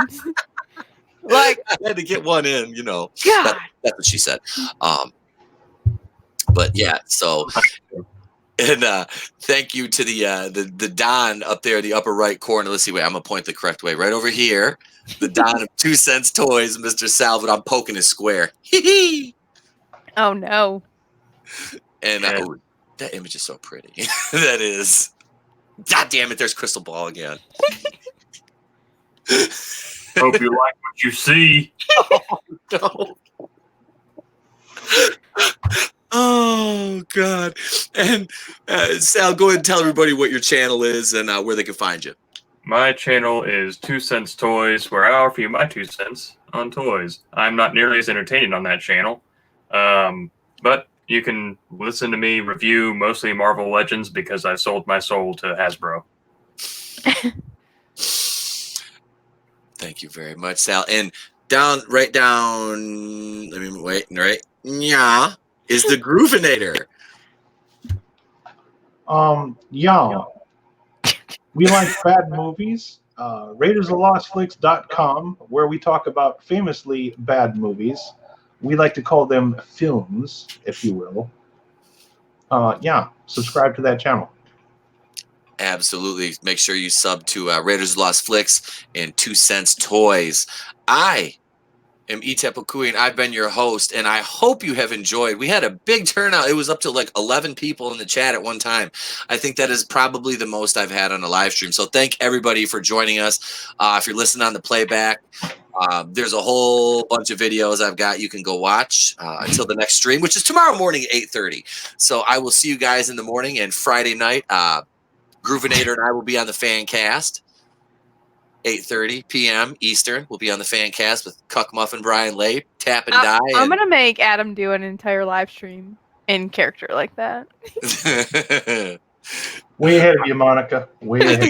I think it's a good idea. So that is what anybody else have anything to add here before we kind of get on out of here for the night? I mean, is there anything else? Nothing. Eat your vegetables. I'm Eat your- hungry. Say, you hear the tears for fears, baby. I think that's a good way to end it. So, Goes on long enough, I'm gonna start singing. I'll let it play out. I don't care. I'm not getting copyright strikes. I don't give a fuck. So, that being said, guys, thank you very much for joining us for episode 62 here on the Place to Be Reviews. And let's hey, come on. I got wait. Let's do it. Come on, ready? Here comes. Welcome to your life. There's no turning back now. I'm done. That's it. Good night, everybody. We will find you acting on your best behavior. Bring it back, good night.